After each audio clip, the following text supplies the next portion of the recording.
Hi, welcome back guys. This is your friend, the D and WhatIf, with another fanfiction. This is the first part of what if Deku decided to jump off the roof of his middle school. All credits for this video go to their respective authors, so please support the real author. Check out the link in the description for more details. Please give this video a like and subscribe to the channel if you want more videos like this. Now let's get into the fanfic.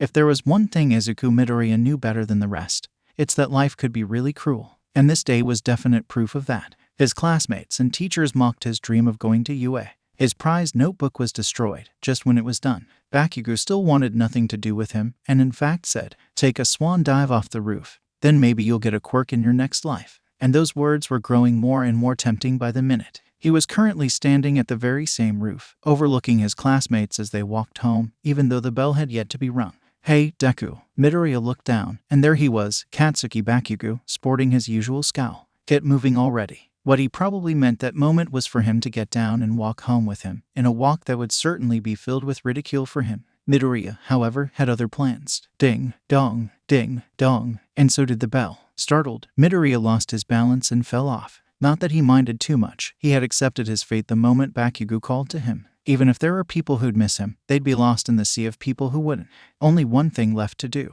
Goodbye, cruel. Wait, really, goodbye, cruel world, that's it. Those would be his last words, some generic farewell to the world at large. That wouldn't do. He needed something more specific, something more unique, or maybe see you in the next life. Nah, that's too vague, and if he changed it to include Bakugo or anybody else, that would make them look bad. How about you saw this coming? Well, everyone's shocked expressions clearly said otherwise. Wait a minute, I'm still murmuring. And if I'm still murmuring, that means I'm still alive. Now wondering what was going on, Midoriya looked down and discovered, to his shock, that he was currently flying high, his reflection in the lake's water revealing the reason why. On his back were a pair of large, majestic avian wings, flapping as they kept Midoriya in the air. And they weren't just any ordinary kind of bird wings. They were swan wings. Whoa. Midoriya looked at his wings and slowly smiled. I have wings. He has wings. One of his classmates exclaimed. No, not wings, Bakugo argued, his eyes glued to the flying boy. A quirk. And as everybody kept staring at the boy, Bakugo's sense of amazement were slowly replaced by his favorite emotion, wrath. What the fuck, Deku? Midoriya flinched at this statement and looked down as his wings dissipated into a sea of white feathers. And, with nothing left to keep him in the air, he fell. Oh shit. Midoriya closed his eyes. This was definitely it. If this fall didn't kill him, the fact he just sprouted wings out of nowhere would certainly be his end.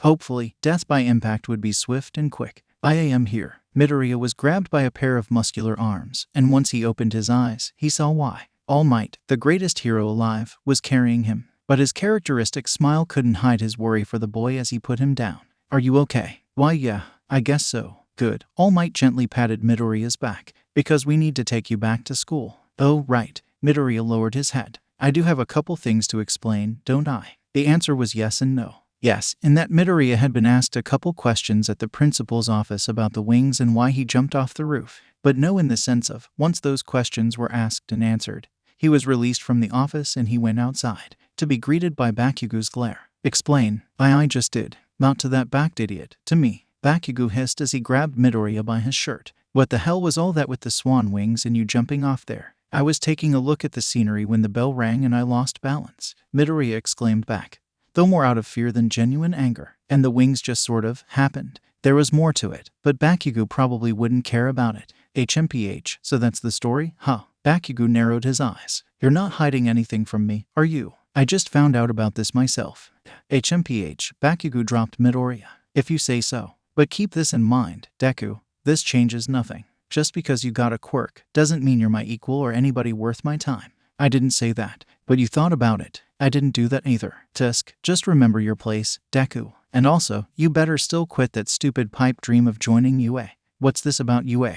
Bakugo flinched and turned, meeting face to face with All Might's wide smile. All Might, what are you doing here? Just a second ago, I was feeling worried about the kid who fell, so I thought I could check if he was all right. All Might scratched the back of his head. Did I come at a bad time? And no, I was just. Bakugo glanced back at Midoriya and got an idea, encouraging my friend here to go to UA. With me. Bakugo shot a look at Midoriya, and he quickly nodded. You're both planning to go to UA. Huh, that was my old school. All Might laughed joyously. I like your ambition, lads. I'll be cheering you on. Bakugo smiled. Gee thanks. With another look at Midoriya, Bakugo left the school, leaving All Might to help Midoriya stand back up. I didn't come at a bad time, did I? And no, you came just at the right time. In fact, Midoriya answered as he flashed. By the way, did you really come here to see how I was doing?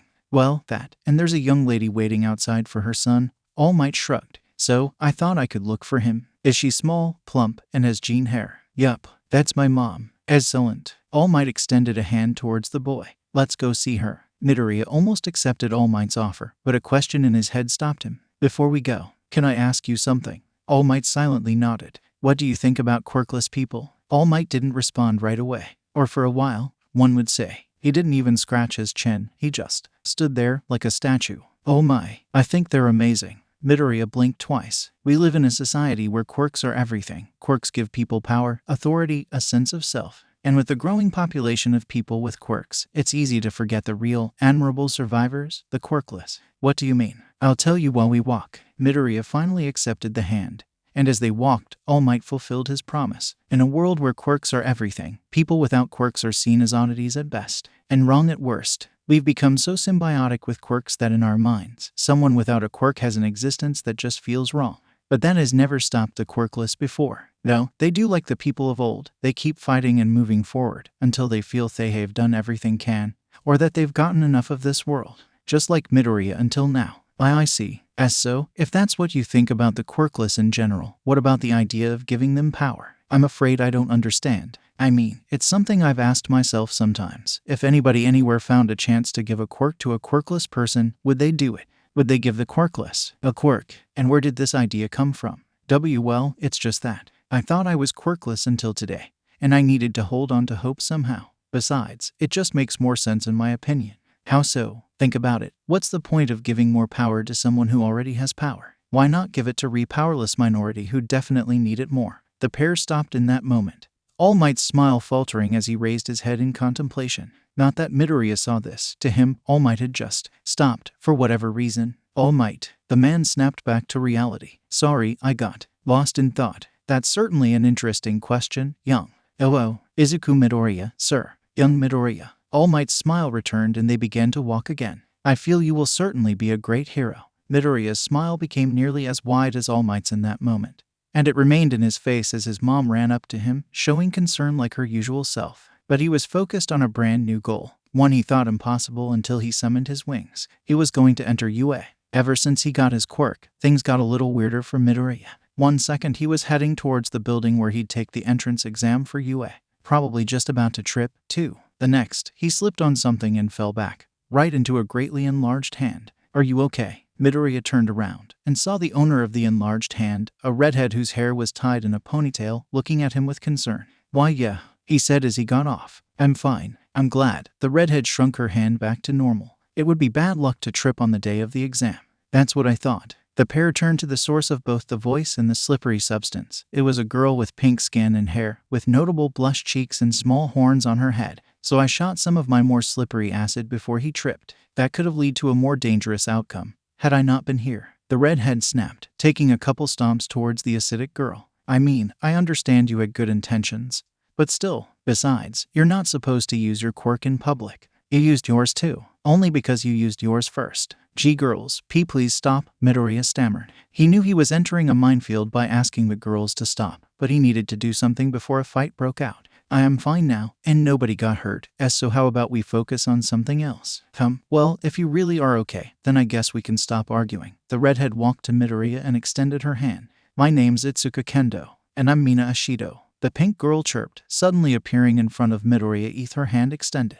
And as Midoriya hesitantly shook their hands, he realized something. Assuming he entered UA, which girl he'd end up in class with would be very telling of his next 3 years. If he and Mina got the same classroom, he felt it would be filled with adventure, danger, and romantic issues. If he and Kendo got the same classroom, the years would be more mellow and calm, the only problems he'd face being exams, bullies, and romantic issues. Yeah, no matter what, romantic issues would be present. Anyway, I'd love to talk some more, but the exam's about to start. Mina ran straight for the building, leaving Izuku alone with Kendo. Geez, what a troublemaker, but she has a point regardless. Let's head to the exam. Oh, right, yeah, let's go. Midoriya released the girl's hands. And as he walked with them to take the written exam, there was one thing he couldn't get out of his mind. I just talked to a girl. In fact, not just one, but two. He was read for the rest of the walk, until the practical portion of the exam came along.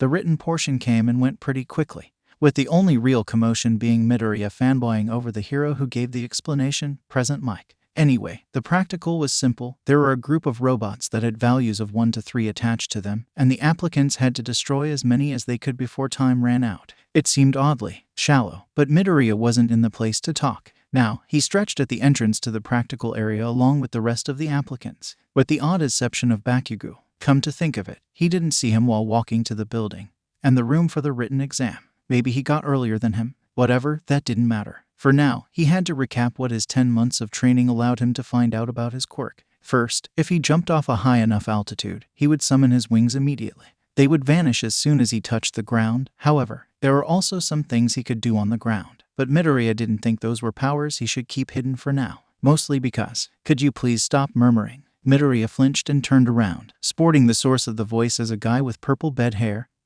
and tired eyes. For some reason, Midoriya heard bells for a second after the boy spoke. Did you hear them too? He asked. Hear what? The boy replied. There were bells rung just a second ago. They're from my quirk. If you hear them, it means you should shut up and stop murmuring. The bells returned, and Midoriya kept quiet as the boy turned to face the entrance. He took a look around to see if any familiar faces were around, but practically everyone was a complete stranger outside of Kendo from before. Begin, applicants. There ain't no timers in real life. The entrance opened and everyone ran inside, Midoriya lagging a couple seconds behind from shock. Once inside, he scanned the building and hastily began climbing the tallest one he could find. As he did, he saw how the other applicants were doing. A guy was blasting some robots with a laser coming from his stomach. A guy with yellow hair shot them with electricity. A guy with a purple mohawk stuck some of them with his balls. And Kendo grew her fist before grabbing and slamming various of the mechanical obstacles on the ground. Everyone's quirk looked so cool. I really should have brought my notebook with me. I could have written entire pages with them. Before he knew it, he reached the top. However, the exam's happening right now. I need to focus. Midoriya took a couple steps back from the edge, then sprinted straight for it, jumping just as he reached the edge. Mere seconds after he began plummeting down, his swan wings were summoned, and he flew right before hitting the ground, staying close to it as he flew towards a group of one-pointers. Once close enough, his wings did his job for him as they sliced the robots hard enough to make them explode. 5 points. If I can keep up this tactic with the other targets, I might have a chance of passing. We got an interesting group this year, don't we? Said a small, squeaky voice. From the son of the number 2 hero, to a girl who's completely invisible, and even, I heard, people with extremely similar quirks. This truly is a spectacle to watch, said a female voice. So much passion, so much potential. That will be wasted once we get the first 40 winners, a male voice spoke. For now, let's try to focus on finding the more promising applicants. That's easy, then, the boy with the swan wings. The shadowy figures turned to the screen showcasing Midoriya, who repeated his slice and dice tactic with some 2-pointers. Isn't that the boy who found out about his quirk from a swan dive? A man was heard coughing, and this got the attention of the squeaky voice. I assume that's a yes, All Might. Finally, one of the figures came into view, All Might. Except rather than being all buff and shaded, he looked lanky and skeletal to cartoonish proportions. Yes, that's the boy. It seems he spent the 10 months before the exam focusing on figuring out how his quirk worked. What an impressive young loss. But we can't be sure of his admittance just yet. We still need give everyone one final test. A red button appeared. All Might, would you do the honors? The lanky man pressed the button. Midoriya's flight was brought to a stop once he saw the ground shaking and the applicants stumbling to keep their balance. What's going on? Why's the ground shaking? Midoriya would soon regret the answer. A giant 0-pointer appeared and slammed his metallic fist on the ground, sending pieces of rubble and the applicants flying away. Once they got their footing, they all began to run away. And despite having the higher ground, Midoriya was compelled to do the same, until he saw Kendo trapped in some rubble close to the 0-pointer. Even when she got ready of the rubble by growing and shrinking her hand, though, she stumbled as soon as she tried to stand up. Midoriya looked at Kendo in dismay. And before he knew it, he zipped to her and grabbed her before flying away from the 0-pointer's reach, holding one of her arms. Midoriya, she exclaimed, sorry, I spotted you having trouble standing up, and I thought you might need help. Midoriya frowned. Are you okay? No, my ankle's twisted, but this is actually perfect. Kendo faced the 0-pointer. If you can spin around a bit and throw me at it, I should be able to destroy it, or at least cause enough damage to it. Are you sure about this? Certainly. Midoriya smiled with confidence and took a deep breath. He began spinning in place, slowly going faster and faster as the 0-pointer stopped what it was doing to focus on the duo. And once he had spun enough, the boy slowed down as he shouted, "Swan rocket punch!" Midoriya launched Kendo towards the robot and sped up to catch her on the other end. Kendo, for her part, clenched her fist and reeled back as she got closer and closer to the robot's head.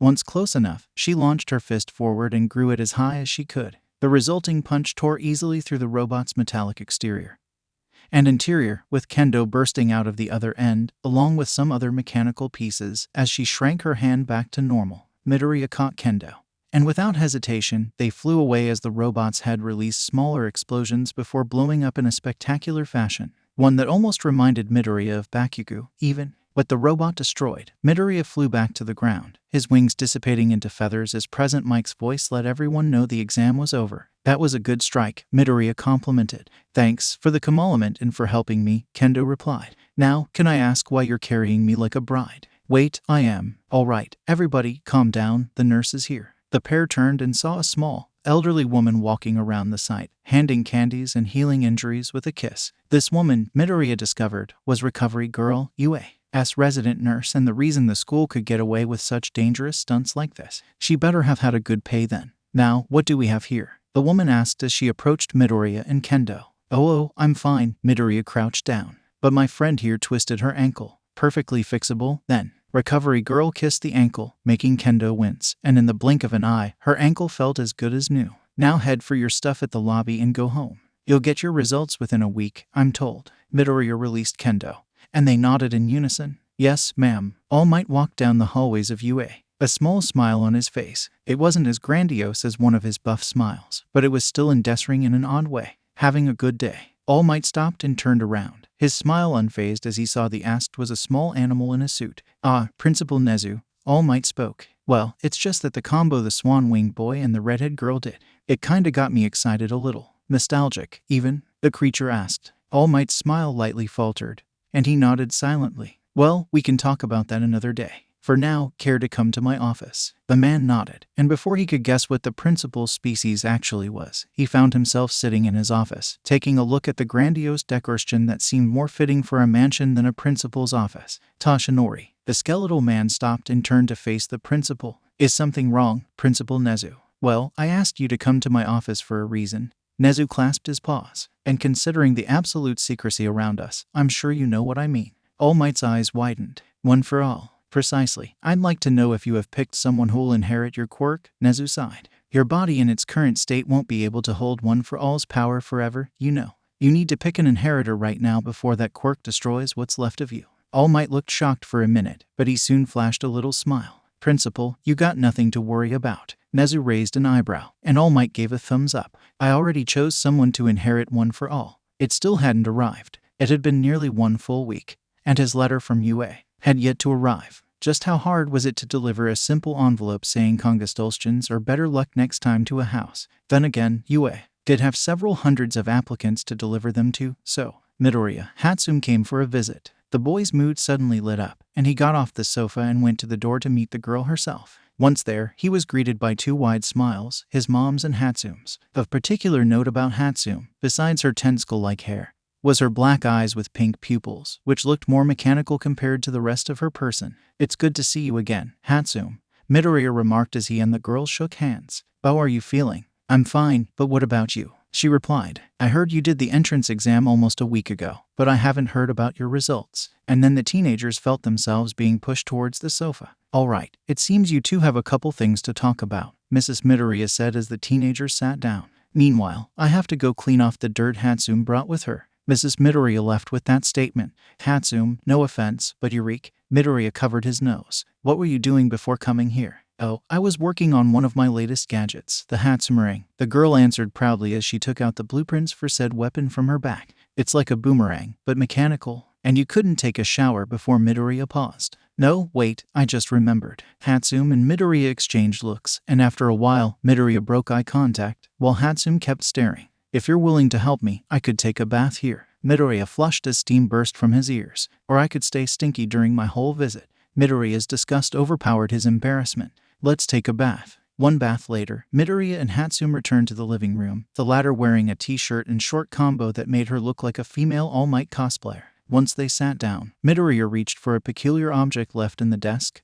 Hatsume's eyes. He grabbed them, turned to Hatsume, and she opened her eyes to reveal the blank sockets inside. He hastily put the mechanical eyes back on, and after a few seconds, they became functional once more. Thanks, Midoriya. Hatsume sighed with relief. I really needed that. It's okay, Hatsume. The boy took a deep breath and looked elsewhere. Just please don't mention it. Seeing the discomfort in the guy's face, Hatsume quickly changed the subject. Has your letter arrived yet? No, Midoriya answered and grabbed a dumbbell. What about yours? Hatsume blushed and twiddled her fingers. I got it Wednesday. Midoriya immediately dropped his dumbbell and got up close to Hatsume. Did you get in? Hatsume looked shocked for a minute before she flashed a wide, prideful smile, which was all the answer Midoriya needed. That's amazing, Hatsume. He hugged Hatsume and lifted her high. Now you're one step closer to. Then he felt a pair of soft mounds press against his chest. One step closer to what? Hatsume asked with a sly smile. The suspense is killing me. Midoriya released Hatsume and backed away a little, flushing as he did.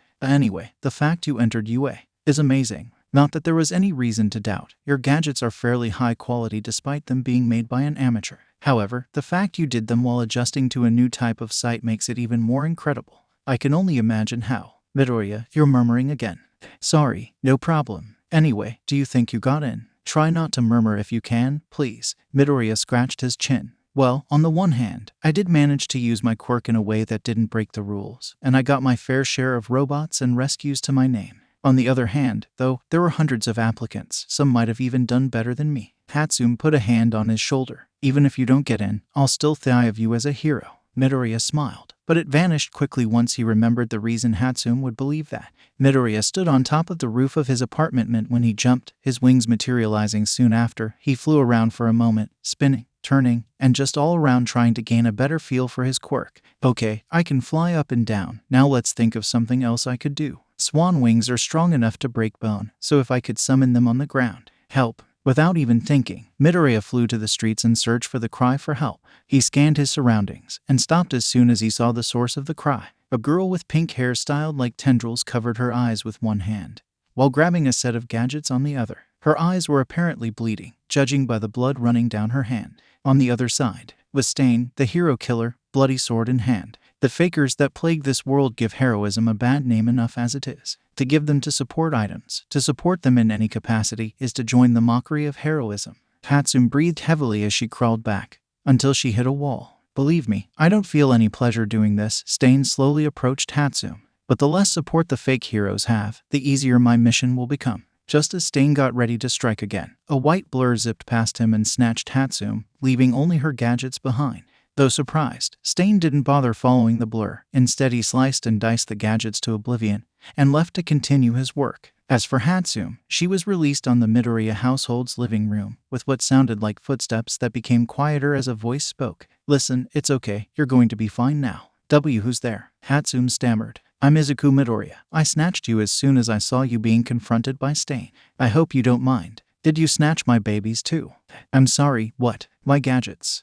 No, I'm sorry, I had to leave them behind. Tears became mixed with Hatsume's blood as she cried, both in pain and sadness. But look at the bright side. You're still alive, and she'll be able to see soon. A female voice blurted. Mom, where did you get those eyes? I built them myself while I took that online gadgeting class. One of my coworkers tested them, and they worked just fine with her. Eyes, Hatsume stuttered. We got a pair of mechanical eyes here that we're planning to install on your sockets. Mom says it's safe, but please install them. I want to see where I am. A quick installation later, Hatsume opened her eye, first seeing static before the screen cleared up and showed her the room. In pink. Everything's pink. Yeah, I was planning to update them to include all colors, but I kinda forgot about them when I met Midoriya's father. Anyway, I'll update them as soon as I can, so just handle the pink world for now, alright? As sure. Hatsume turned to the guy next to her. Are you Midoriya? Midoriya nodded. I am, but I don't know your name. Hatsume flashed a little smile. Nay Hatsume, I still wonder what was the hero killer doing here back then.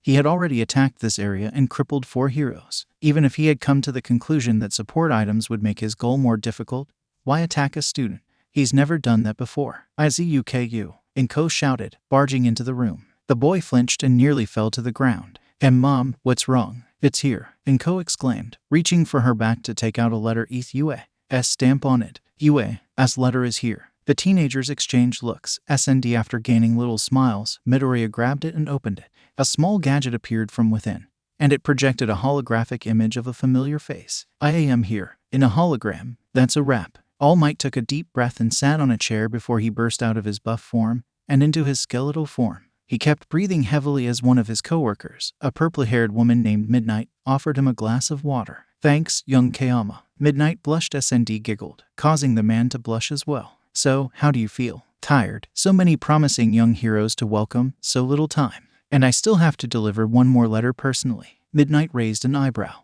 Personally, All Might smiled. There's this one girl I recommended to take the normal exam, and she passed. Now, I want to deliver her the letter to let her know her efforts weren't in vain. Midnight smirked. Oh, is All Might displaying favoritism? That's not a very professional thing to do. Then again, who am I to talk? I tend to focus more on the students I find cute. After all, Midnight folded her arms. If I may ask, though, who's this girl you want to deliver the letter to? All Might sipped his glass and chuckled. If I told you, you and the rest of our coworkers would need to keep another secret. I don't see why we can't. I mean, we're already hiding the fact your true form looks like someone who spent an entire week in bed with me. All Might spat out his drink, only to spit out blood as he coughed. That's quite the analogy, young Kayama. It sure is. Now tell me who she is, pretty please. All Might took a deep breath, and once he was confident he wouldn't get another attack, he replied, come with me. All Might and Midnight parked next to a seemingly normal apartment, whose first floor lights were on. And judging by the screams and the silhouettes, somebody was training inside. The duo walked to the door, and All Might knocked twice. His third knock interrupted when an old man in a yellow costume opened. Yes, Gran Torino, Midnight exclaimed, flinching as soon as she recognized the tiny man. Good night, Gran Torino-sensei. All Might greeted as he took out the letter, ignoring Midnight's baffled expression. I got something for the girl, don't ya? Yeah, I had a feeling you would come see her. Gran Torino turned to his back and yelled, Melissa, Tashinori wants to see you. Midnight's shock vanished. S&D was replaced with confusion. Wait, Melissa, is it the girl we're looking for? Midnight soon got her answer when the girl herself appeared. Long blonde hair, blue eyes, a simple t-shirt and shorts combo for training, and the most notable feature of hers were her veins, glowing yellow as electricity surged through her. The veins turned back to normal before she spoke. Did you need me, Uncle Might? Midnight once again became shocked as All Might smiled wide and revealed the letter. I got something for you. Midoriya walked out of his train as soon as it unboarded, and Power walked happily towards the hero school known as UA. He was in, after so much effort and uncertainty.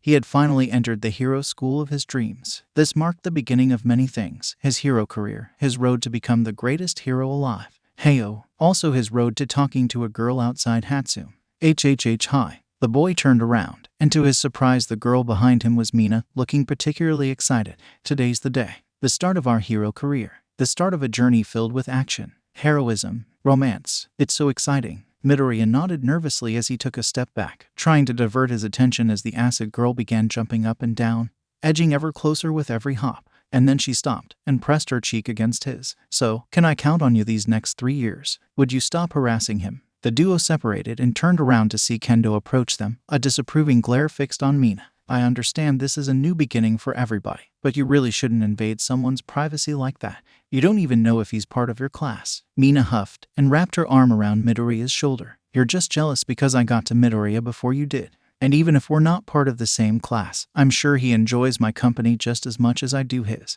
Ashido, we just met last week, and we never really interacted since then, Midoriya pointed, trying to gently remove the girl's arm from his shoulder. This only made her hold him tighter. Don't worry, we'll have more than enough time to interact once we go to our classroom. Mina beamed. By the way, what classroom are you in, Kendo? Class 1B. Hey, just like me and Ashido, then. Midoriya chirped. Mina shook her head. Nah, I'm in class 1A. A short silence passed, and Mina and Midoriya promptly separated. Wait, what the heck? You're in class 1B.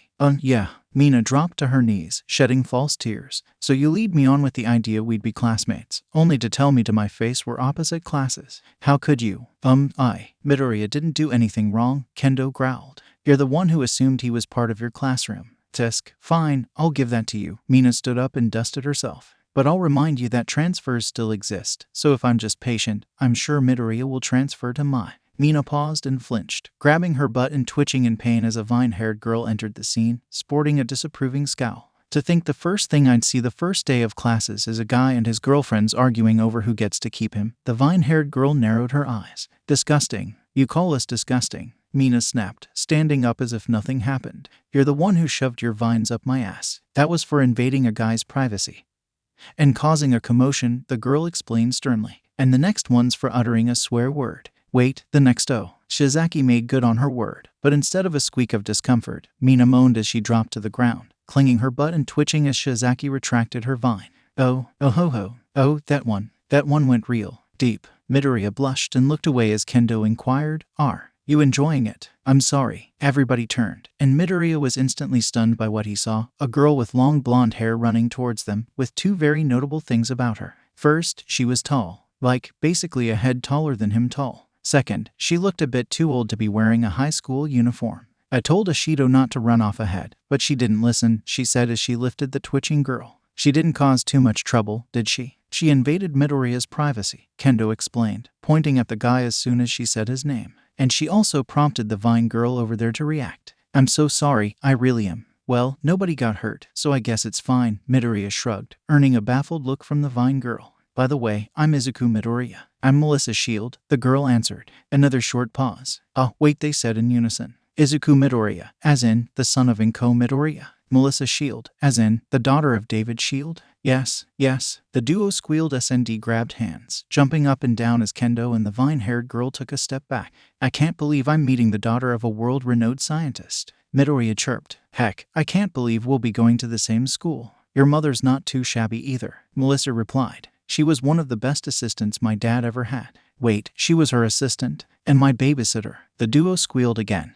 And this time, the girls interfered. Sorry for interrupting your shouting match, but we'll be late. Oh, right. Sorry, but we'll have to talk about this later, Shield. Please, just call me Melissa. Midoriya blushed and steam came out of his ears. All right, Melissa. The boy began wobbling to Kendo's side, and she grabbed him with an enlarged fist and ran away, bidding farewell to the gigantic high school girl. I think you'll become very popular, Melissa. Shut up, Ashido. Midoriya took a couple deep breaths as he and Kendo walked down the hallways, heading to their classroom. There wasn't anybody else in the halls for some reason, so there was little risk of breaking his concentration. Feeling better? Kendo asked. Yeah, very much. Midoriya scratched the back of his head. Sorry for acting the way I did. It's just that she's Melissa Shield, daughter of world-renowned scientist David Shield. Meeting her is something out of a dream. Yeah, you said it back at the entrance. However, while I agree it's amazing to meet her, you'll have to learn to behave yourself. She's going to be a classmate for the next 3 years after all. Right, Midoriya blushed.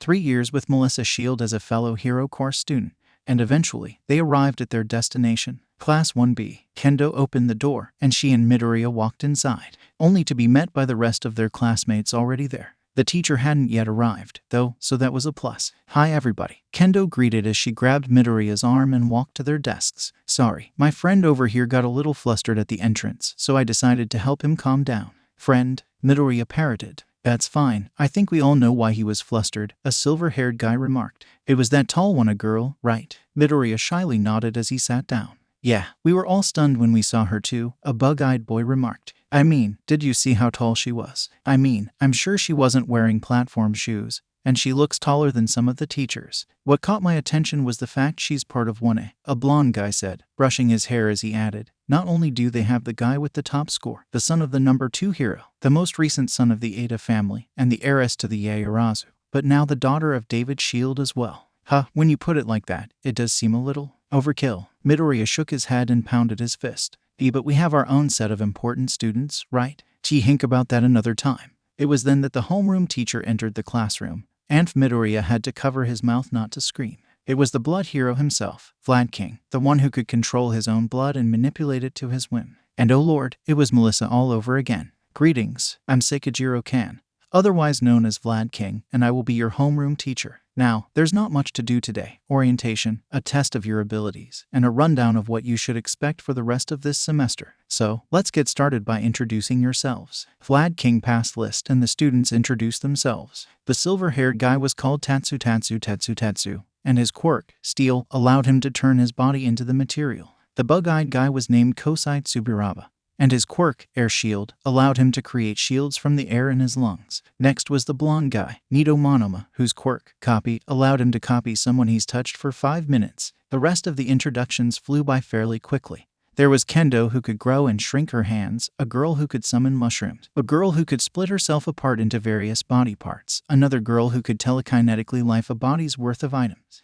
And why was Midoriya only focusing on the girls? Speaking of Midoriya, his turn soon seized me, and he stood up as he said, "I Izuku Midoriya. My quirk is Swan Dive, and by jumping off a certain high point, I can summon a pair of swan wings to fly and do other things, I guess." He immediately sat back down. "Dude, that sounds awesome," Subaraba remarked. "You should give us a demonstration. Everybody will get to show off what they can do soon. After orientation, we'll have a quirk apprehension test to see how much you need to improve," Vlad King sighed. Although, in Midoriya's case, he won't be able to show his quirk unless he has another method to activate it. Midoriya shook his head. "I haven't discovered another way to activate it, sir." "Aw man, what a bummer," Subaraba whined. "I wanted to see Midoriya sprout majestic bird wings." Midoriya scratched his chin. "Well, I think if I jumped out the window now." "Don't," the classroom exclaimed in unison. "Let's keep going before anybody else gets a crazy idea," Vlad King stated. "Who hasn't introduced themselves yet?" The vine-haired girl from before stood up. SND clasped her hands. "Ibara Shizaki. My quirk is vines, which turns my hair into a set of vines I can control at will." With her description finished, Shizaki sat down. "Good. Perfect. Now that everybody knows everybody, let's head to orientation." The students wasted no time following Vlad King. And as Midoriya followed them, he couldn't help but wonder how much information about them he could add to his notebook. Or maybe he shouldn't. Or ask permission first, maybe. Once orientation was over, which mostly consisted of an hour of the principal talking about nonsense before talking about the important stuff in the last 5 minutes, the students of 1B got changed and went to a training yard. "Alright, here's the gist of it. Remember all those physical events you did back in middle school? This test is similar, except you're able to use your quirks." Vlad King eyed Midoriya. "As long as you don't threaten yourself in the process." Midoriya took that as a sign not to use his quirk. Not that he'd be able to anyway. He didn't see a high enough spot to do so. Any questions? Nobody raised their hands. Good. Now, let's get to the first test. The 50-meter dash. A pair of students stood at the start of the line and got ready to sprint forward. The duet consisted of Midoriya and an odd-looking girl with horns on her head and oddly bent legs. As soon as the signal was given, Midoriya flinched as the horse girl sprinted on all four, leaving him to eat her dust until he began running himself. 2.70 seconds. The robot at the end of the line said once the girl crossed the line. 4.30 seconds. It said when Midoriya eventually arrived. As the boy caught his breath, he felt somebody nudge him on the leg, and it turned out to be the horse girl, who pointed at her back. "What is it? Do you need something?" She rolled her eyes and hit him, causing him to land right on her back. "Oh, you wanted me to sit here." The girl nodded. Thanks." She gave him a thumbs up. Midoriya remained sitting down as he turned to see the next pair of students, Shizaki, and a guy with a glue dispenser for a head. The fact they were neck to neck when they finished would have been amazing, if they hadn't taken forever to get there. The next test was grip strength. The students had to grab a weighted object. The girl with the levitating quirk tried to use it to levitate several dumbbells at once, only to catch Vlad King's attention. "Yanagi, you're supposed to grab the object." The girl pouted as she snapped her fingers, dropping the objects to the ground. As for Midoriya, he simply grabbed a pair of dumbbells and began moving them up and down before he looked at the rest of his classmates. Shizaki, in particular, grabbed one of the objects Yanagi dropped with her vine, followed by a couple more. She turned to Vlad King, who promptly told her to try use her hands for the objects. She couldn't even grasp one of them before she clutched her arm in pain. "Shizaki," Midoriya exclaimed. "I am fine," the vine-haired girl stated. "Just a little cramp, don't mind me." The next test was the standing long jump. The students had to jump and try to clear the sandbox in front of them. Most reached the end of the sandbox. Some outright cleared it. Midoriya only reached the middle of it, and Shizaki tripped before she could even jump. After other tests involving sit-ups, repeated side steps, and other stuff, came the final test, throwing the ball. The first one to try it was Kendo, who grabbed the ball, reeled back, and increased the size of her hands before she threw the ball with all her strength. 500 meters, said the robot. After being congratulated by her peers, Midoriya came to a sad conclusion as the rest of the class, Shizaki included, did their test next. None were coming anywhere near close to Kendo's record. Sure, some got pretty far, even breaking the hundreds, but nowhere near the distance Kendo had covered. Then came his turn, and Midoriya shivered as he went to the throwing spot, ball in hand. "You can do it, Midoriya," Kendo shouted. Midoriya turned back to Kendo and nodded with a smile. before he reeled back, ready to throw the ball. In that moment, the boy wished he had found a way to his quirk, if not on his back, then maybe on his feet, or hips, or anywhere else that could have helped him in any of the tests. But oh well, it was too late to think that. He threw the ball and, as soon as it reached its highest point, it sprouted wings, swan wings, which it used to glide as everybody else stood stunned at the sight. And once the wings vanished and the ball hit the ground, 370 meters, before Midoriya knew it, his classmates surrounded him and congratulated him, ignoring the boy's confusion over what just happened. Did I do that? Then came the results. Kendo landed first place, which didn't surprise Midoriya, but what did was his own placement at 10th place. It was much better than what he expected, certainly better than Shizaki's placement, nearly rock bottom at 19th. And as to further drive the point home, the girl looked at her ranking with a look of despondent disappointment.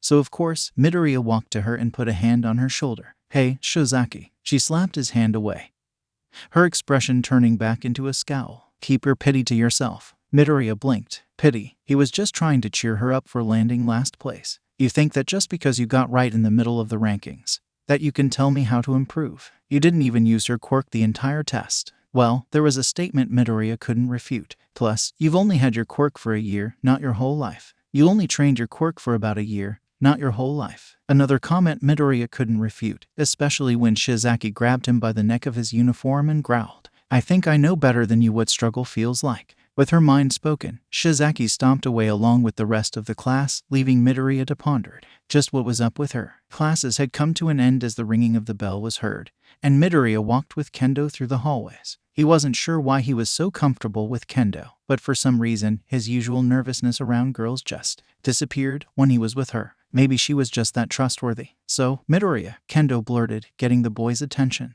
"how do you think was your first day at UA?" "Well, it's still kinda going, don't you think?" Midoriya said, scratching the back of his head. "Once we cross the gate, then the day will truly be over." I guess you're right." Kendo folded her arms. "Okay, so, let me say it again. How has this day been for you so far?" "It's been nice, actually." Midoriya twiddled his fingers. "There's one thing that worries me, though, and it's about Shizaki." Kendo scratched her chin. "She landed near rock bottom during the quirk apprehension test, right?" "Yeah, I tried to cheer her up after it, but she refused, telling me to keep my pity to myself." Midoriya sighed. "I wasn't even doing it out of pity. I just wanted to try and cheer her up so she wouldn't feel bad about her misfortune." Midoriya, that's exactly the definition of pitying someone. "Oh, don't worry about it, though. I'm sure Shizaki just needs some time to relax and think things over. Believe me, when we return here tomorrow, Shizaki will be in a much better mood." Midoriya slowly formed a smile and nodded. "You know what? Yeah, maybe she just needs some time alone. And we need you to give us a show." The duo stopped and turned to see a group of students, presumably from Class 1A, running up to them, with Mina front and center and a guy with engines on his legs running right behind her. "Ashido-kun, I insist we shouldn't be bothering our fellow Hero Course classmates on their way home," the engine guy exclaimed. "And I insist, Ida, that everybody here wants to see it at least once." Mina argued back as the guy adjusted his glasses. "Admit it, even you want to see what the new guy can do." Perhaps, but it's settled then." Mina turned to Midoriya and clasped her hands. "Midoriya, could you please give us a showcase of your quirk?" "Pretty please." Midoriya eyed the crowd and noted one particular absence. "Where's Melissa?" Mina groaned and rolled her eyes. "She had to go back home, so she refused to come with us to see you." "Good," Kendo sternly stated. "That means at least one of you has common sense and decency." The guy named Ida flinched and clutched his chest, almost as if the statement physically hurt him. Seeing this, Kendo grabbed Midoriya's hand and dragged him away, only to be stopped by Mina. "You can't leave just yet. You still haven't shown us your potentially super awesome quirk." Midoriya scratched the back of his head. "It's not that awesome. For starters, the requirements needed to activate it in the first place would get us in trouble if we tried it, and..." Mina pouted and got right on Midoriya's face. "Well, what do you have to do in order to summon it? Jump or fall from a high altitude?" Class 1 fell silent. "What, that's it?" Ida asked. Midoriya tilted his head. "What do you mean?" Mina showed her palms, with a white liquid coming out of them. "I mean, you don't have to secrete acidic liquid from your body that can burn your skin and ruin your clothes." The spiky-haired guy raised his finger, with some electricity surging through it. "Or shoot streams of lighting with the chance you'll fry your brains out." The girl with the long bang lifted her shirt, moved her hand to her stomach, and grabbed a matryoshka doll she created. "Or memorize the atomic composition of the object you want to create from your skin, which, by the way, has to be exposed in order for it to work." Kendo and Midoriya fell silent. Bottom line is, Midoriya, if all you have to do is jump off from a big height, then you got off easy, Mina smirked. And I believe we have just the girl who can help you achieve those heights. So, what do you say? Kendo tightened her grip on Midoriya's hand and took him to a corner nearby, all while Mina watched them like a hawk. Midoriya, I don't think you should go through with this, she whispered. I mean, think about it. What do you gain from this? A stroke to your ego. You don't seem like the kind of person to just go along and do what people tell you to do just because. Let's just go home. But Midoriya didn't budge. Kendo, I kinda want to do it. What? Elle, listen to me. I didn't get to show off my quirk at all during the quirk apprehension test, unless we count that giving the ball wings move I did at the last test. Everybody else got to show off at least something of what they could do, but I didn't. Kendo released Midoriya. Besides, it'll only be for a short minute. I'll fly for a couple seconds, then I'll head to the ground. We'll go home, and we'll never talk about this again. Kendo eyed the likes of Class 1A, who were staring at the duo with anticipation, and then she looked back at Midoriya, whose look pleaded her to allow him to do it. Eventually, she sighed and folded her arms. Fine, but as soon as you're done, we're leaving. Midoriya smiled. Thank you, Kendo. Midoriya walked to Class 1A, who rejoiced once he gave them the news. In particular, Mina hugged him, followed by throwing a sly look at Kendo before she guided him to the PE grounds once more, with Kendo and the rest of WhatIf following her soon after. Just before they left, however, a mess of pink tendrils appeared into view, looking at the sight with mechanical disapproval. Okay, here we are, Mina chirped as soon as everyone reached the grounds. Uraraka, it's your turn now. Class 1 parted ways to allow this Uraraka to enter the field. She had brown hair, prominent bangs, and blushing cheeks that Midoriya couldn't help but find utterly adorable. Hi, Uraraka, right? Midoriya greeted. I'm Izuku Midoriya. The girl smiled. Achako Uraraka. Midoriya shyly returned the smile. How are you going to help me activate my quirk? My quirk lets me negate the gravity pull of an object I touch until I press my fingertips and say release. Uraraka scratched her chin. Maybe I could touch you, negate your gravity, and then return you to normal once you feel you're high enough to activate your quirk. That sounds perfect. Actually, Midoriya clasped his hands. Okay, so touch me, and once I tell you to let me go, release me. Uraraka touched the guy, and he began floating up, Uraraka briefly glancing at a glaring Kendo nearby. Don't worry, I won't let him go through the atmosphere. Sorry, I was glaring, wasn't I? The redhead asked as she shook her head and changed her expression. Sorry, I'm just a little worried for my classmate, that's all. That's perfectly understandable, Mina chirped, suddenly appearing right next to Kendo. But you have nothing to worry about, Kendo. We got Midoriya's back. Kendo didn't respond right away. Instead, he looked strictly at Mina's wide smile and narrowed her eyes as she whispered, There's another reason why you wanted Midoriya to show you his quirk, isn't there? Mina's smile slowly grew smaller, and it gained a hint of smugness as she narrowed her eyelids. Would I have insisted about it otherwise? Mina wrapped her arm around Kendo's arm and pressed her fingertips against her skin, releasing some acid that released steam and stung, but otherwise did nothing. Now listen up, Kendo. I understand Midoriya is in your classroom. I understand you care about him just as much as you do with everybody else. But, and this is for your sake, you should be very well aware that just because Midoriya is in your class, it doesn't mean he can't be transferred. Mina smirked. And who knows, this week, something might happen that'll give him enough reason to do just that.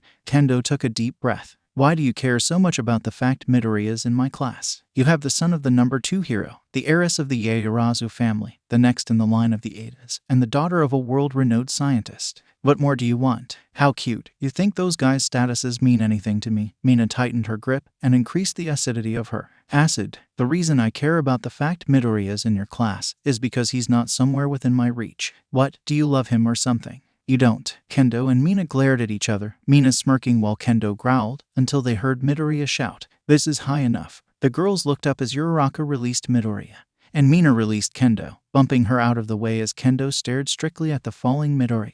He looked determined at the ground, clenching his fists as he began speeding up. Eventually, a white light flashed from his back, and just as he was about to hit the ground, a pair of swan wings sprouted from his back and flapped, sending him right back up as the force of the flap sent waves across the ground. Whoa, was the thing most of Class 1 said in unison. So, that's it, Kendo remarked, suddenly gaining a smile. That's how his quirk looks. Even Midoriya gained a smile on his face as he soared through the skies, making several moves and turns as he began laughing in joyous bliss. How cool, Mina chirped, bouncing up and down. Midoriya, come down here and show us what else it can do. I can't. Mina suddenly stopped bouncing and got angry. Why not? If I touch the ground, the wings will vanish. It happens every time. Deku. The boy flinched and his wings vanished, sending him plummeting to the ground. Or so he thought. Instead, he landed on something much worse, the arms of a certain explosive teenager. Evacuation, Midoriya exclaimed. What are you doing here? I'm part of Class 1A, genius, the guy stated as he dropped the swan dive user. What, did you forget I promised I was going to get into UA?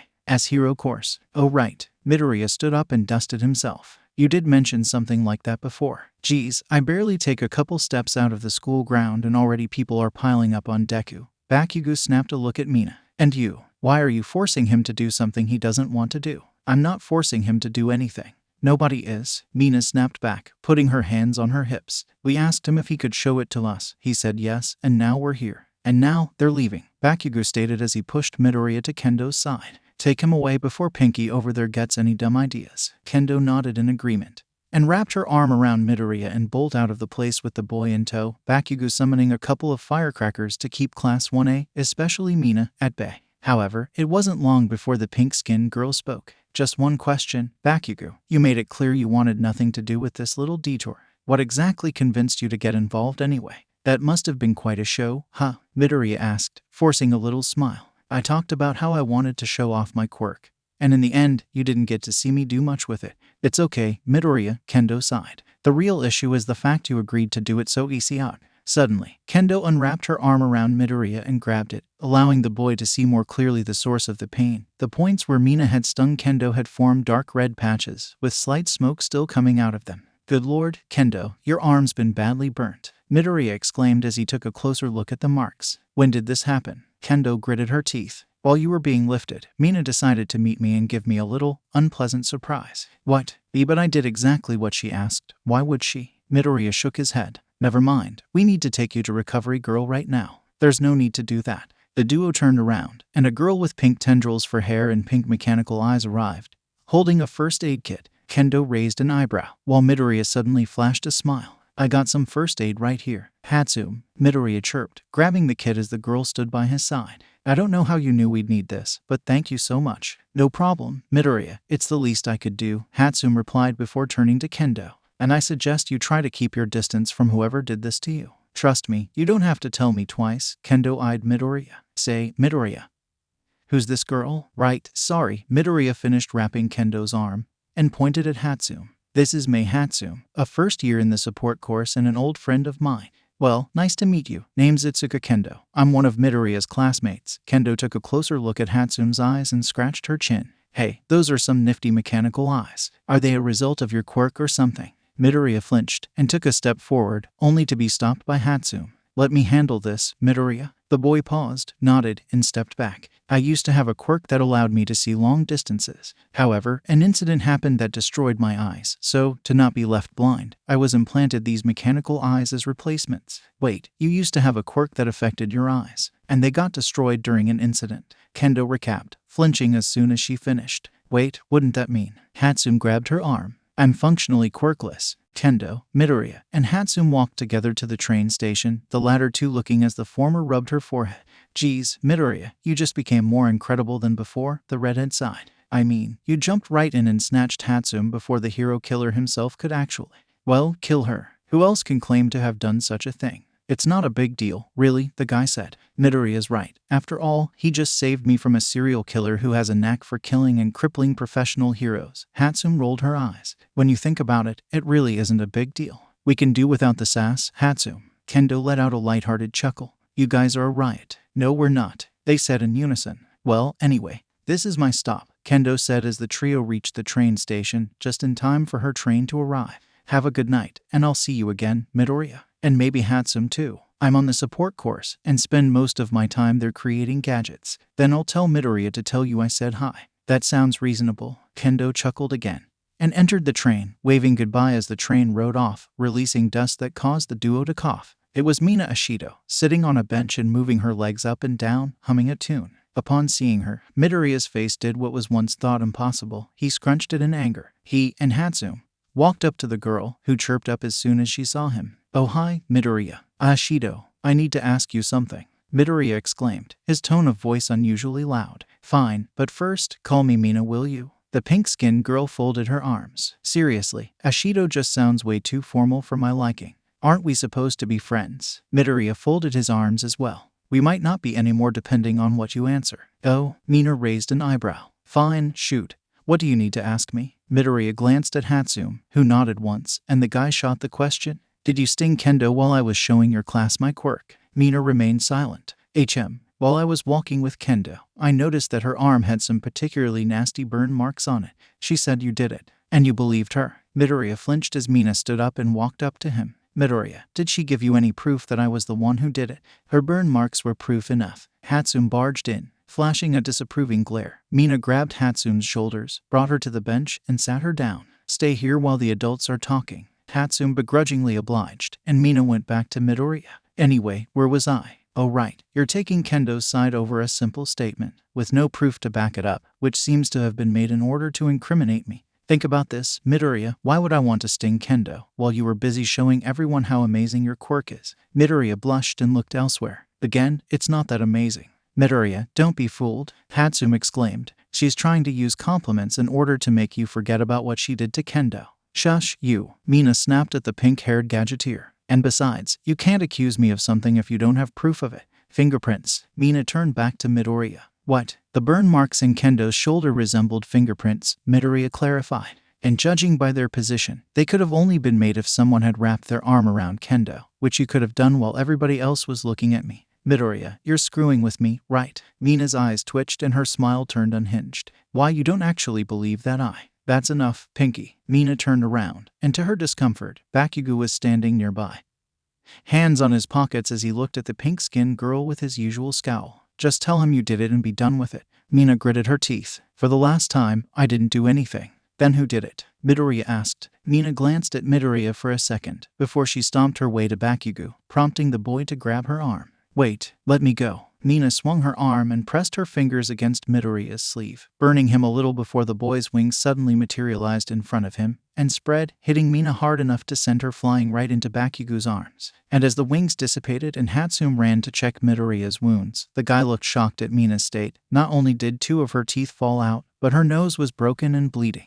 This sight, however, simply made Bakugo smirk. See, that's what happens when you act like a stubborn little bitch. Oh, shut up, Bakugo. Midoriya, Hatsume exclaimed, getting the boy's attention. The burn marks here, they're the same as Kendo's. Midoriya snapped a look at Mina, who flinched as Bakugo pushed her forward a bit. With both boys and Hatsume looking sternly at her, Mina clenched her fists and stomped the ground. All right, fine, I did it. I lightly burnt Kendo's shoulder while you were showing everyone your wings. Why? Midoriya sternly asked. Mina folded her arms and looked away from Midoriya, only to be met by Bakugo's horrifying glare instead. I just wanted to let her know that, just because you were in her class, it didn't mean that you would stay with her forever. That it was always possible you could transfer over to 1A, for whatever reason. Midoriya's eyes were hidden by his hair as he grabbed Hatsume's hand, and the two angrily stomped out of the train station, Bakugo joining them soon after shooting another disapproving glare at Mina. Deku, Midoriya, and Hatsume stopped, both throwing glares at Bakugo that barely fazed him. He took a deep breath and calmly spoke. You have all the right to be pissed off over what Pinky did. I'm sure that once everybody finds out what she did, and they will, even if we both keep our traps shut, she's going to lose a lot of friends. But don't assume everybody else in 1A is the same, okay? They don't deserve to be fucked over thanks to a pink asshole's attitude. Midoriya blinked twice, his anger being replaced with confusion. After all, Bakugo was actually speaking, somewhat cordially for once. What the heck happened in the time before school started? Why did you help me back during my demonstration? Midoriya asked. In fact, how did you know I was going to do that at all? Seriously, a guy with swan wings is soaring through the skies at the school, and I'm just supposed to ignore that shit? Bakugo turned to Hatsume. Besides, your girlfriend here told me about it. Midoriya looked at Hatsume, who looked elsewhere and blushed a little. Well, thanks, Bakugo. Midoriya paused. And tell Ashido that I don't want to see her for a while. I'll give her the message. With nothing more to say, the duo nodded and left. Well, that was awkward, Hatsume remarked. Infuriating is what I'd say, Midoriya sighed. It's barely the first day and already one of my classmates got injured because a student from the other hero class wanted to be a jerk. I think she had a different, yet also selfish reason to do it. Hatsume scratched her cheek. Maybe she fell in love with you and saw Kendo as a menace. Well, if that's a hint of things to come, I might as well drop romance out of my list of things to deal with. Hatsume frowned. Yeah, I guess that's a thought. Midoriya flinched and hastily added, by that I mean, I'll try not to purse romance with any of the girls of 1A. Hatsume rolled her eyes, perfectly unamused. Midoriya kept his mouth shut as the duo reached the Midoriya's apartment, and he opened the door, only to be greeted by the sight of his mother and Melissa working on some kind of gadget, giving it the finishing touches before they noticed the pair. "Oh, Izuku, Hatsume, welcome back," Inko greeted, Melissa smiling sheepishly as she waved hello. "I invited Melissa over for dinner, I hope you don't mind." Not at all," Midoriya stuttered, clasping his hands as he blushed vibrantly. "I just would have liked to hear we would be having a G guest.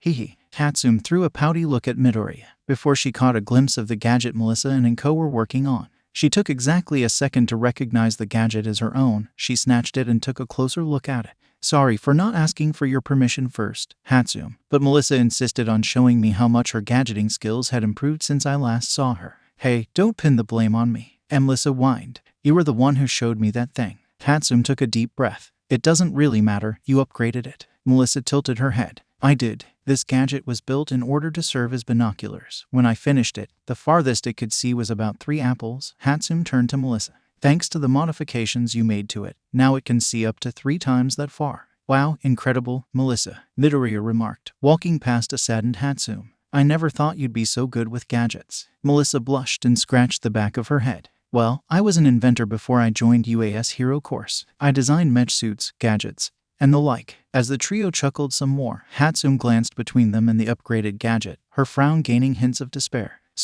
There's something else I wanted to tell you," Melissa said, getting everyone's attention. "Since Island is obviously extremely far away from UA, I'm going to be moving to the room next door starting tomorrow." Hatsume dropped her jaw in the gadget, the latter somehow not shattering to pieces. Tomorrow," Midoriya repeated, his cheeks glowing red. "Melissa Shield is going to be my neighbor starting tomorrow." "Nah, I'll just be the girl living next door." Melissa scratched her chin. "Which I guess counts as a type of neighbor, so I guess the answer's yes. I'm just gonna leave now." Hatsume walked through the door, returning Midoriya to reality. "See you tomorrow, Midoriya." "Hatsume, wait." The pink-haired gadgeteer closed the door, and Midoriya sulked. "I think I just upset her." "Then go after her," Inko suggested. "I'll help Melissa get everything ready in the other room. Meanwhile, you should try cheer Hatsume up. She can't have gone far." Midoriya nodded, and he rushed out the house and after Hatsume, leaving Melissa to ask a worrying question to his mother. "Do you think she got upset because of me?" Inko frowned and shrugged, which didn't help Melissa as she turned back to the door, a look of regret on her face. Hatsume saved her hands on her pockets, looking at the ground with a forlorn look as she walked back home.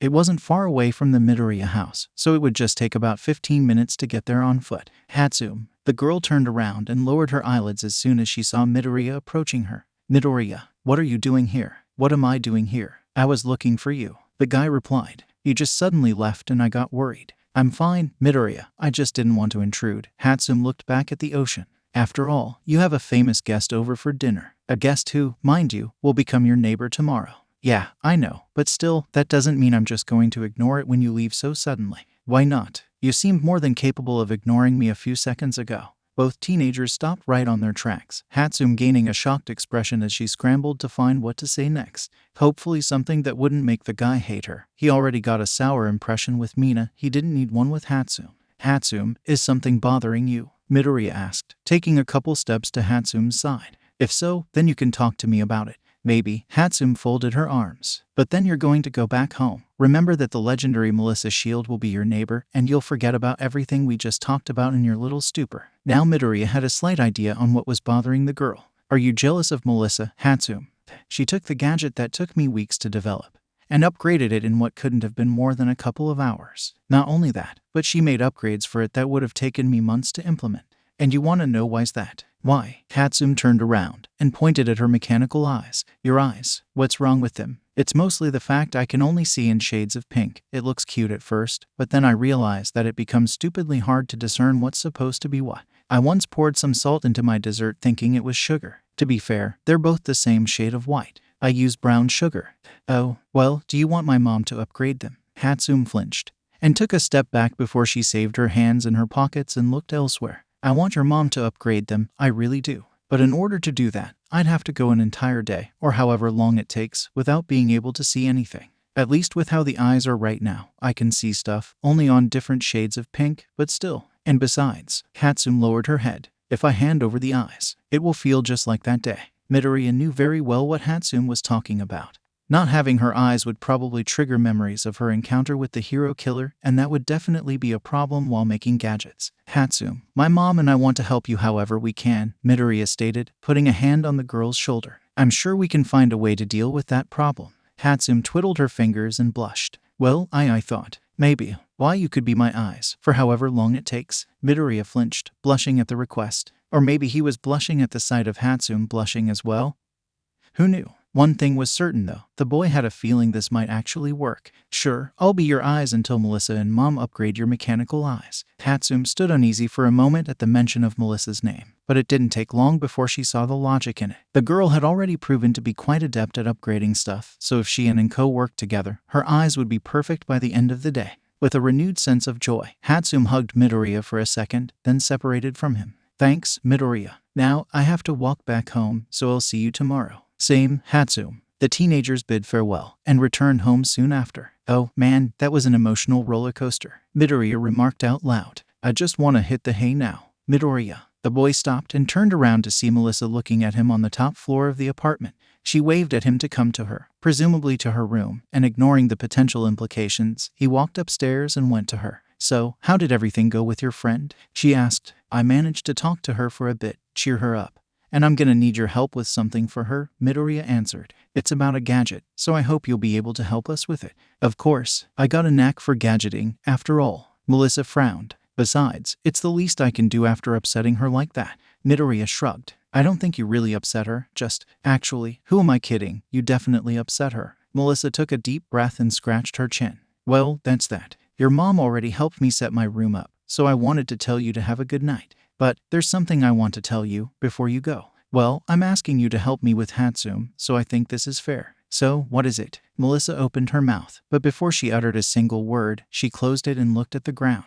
Her face contorted with concern, and she bit her lip as she struggled to find the words she wanted to say, until she finally spoke. I am actually worried about this. Me moving in, I mean. Midoriya blinked twice. That was an oddly realistic thing to be worried about. I mean, ever since I was young, I lived with someone, my dad, my mom, my dad's friends, my mom's friends, but right now, I'm going to be living on my own, with nobody to support me outside of my dad sending money once in a while. Melissa twiddled her fingers. I mean, sure, I'll fight the loneliness by visiting you and Aunt and Co constantly. Midoriya made a mental note to prepare his heart for that, but it won't be the same. The guy smiled and folded his arms. Well, there's a first time for everything. And no matter what happens, you'll have us right next door in case you need help. Melissa turned back to the boy, flashed a smile, and nodded. I'll be counting on you. Midoriya flashed a wide smile and bid goodnight as his face turned red all over again. He wobbled his way to his apartment door, and Enko let slam inside, Melissa giggling as they closed the door. With him gone, the girl's laughter died down and she looked at her hand.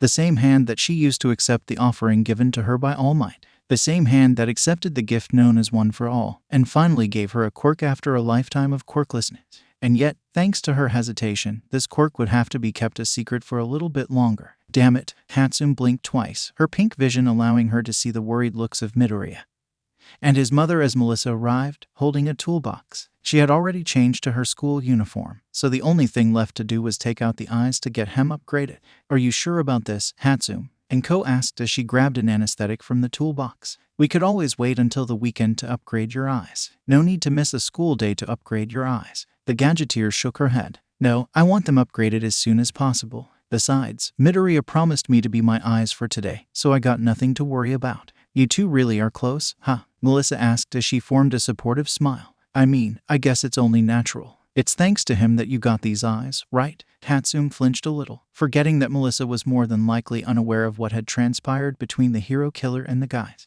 But she didn't let this get her down for long. She took a deep breath, nodding in agreement as Enko injected the anesthetic on her arm. And a few seconds later, Hatsume fell unconscious. A couple minutes passed, and when Hatsume regained consciousness, she could see nothing, even when she opened her eyelids, weakly. The nothingness remained, simply glowing brighter. Hatsume, how do you feel? Midoriya's voice, music to her ears. I'm fine. Can't see anything, though. Of course not. We took out your eyes, Enko's voice remarked. Melissa and I will work hard on them so you'll be happy with them when you return. A soft sensation in her hand startled Hatsume, but she calmed down once she realized the sensation was someone, possibly Midoriya, grabbing her hand to guide her. Hey, wait a minute. I just realized something. Doesn't Midoriya and Melissa have to go to UA?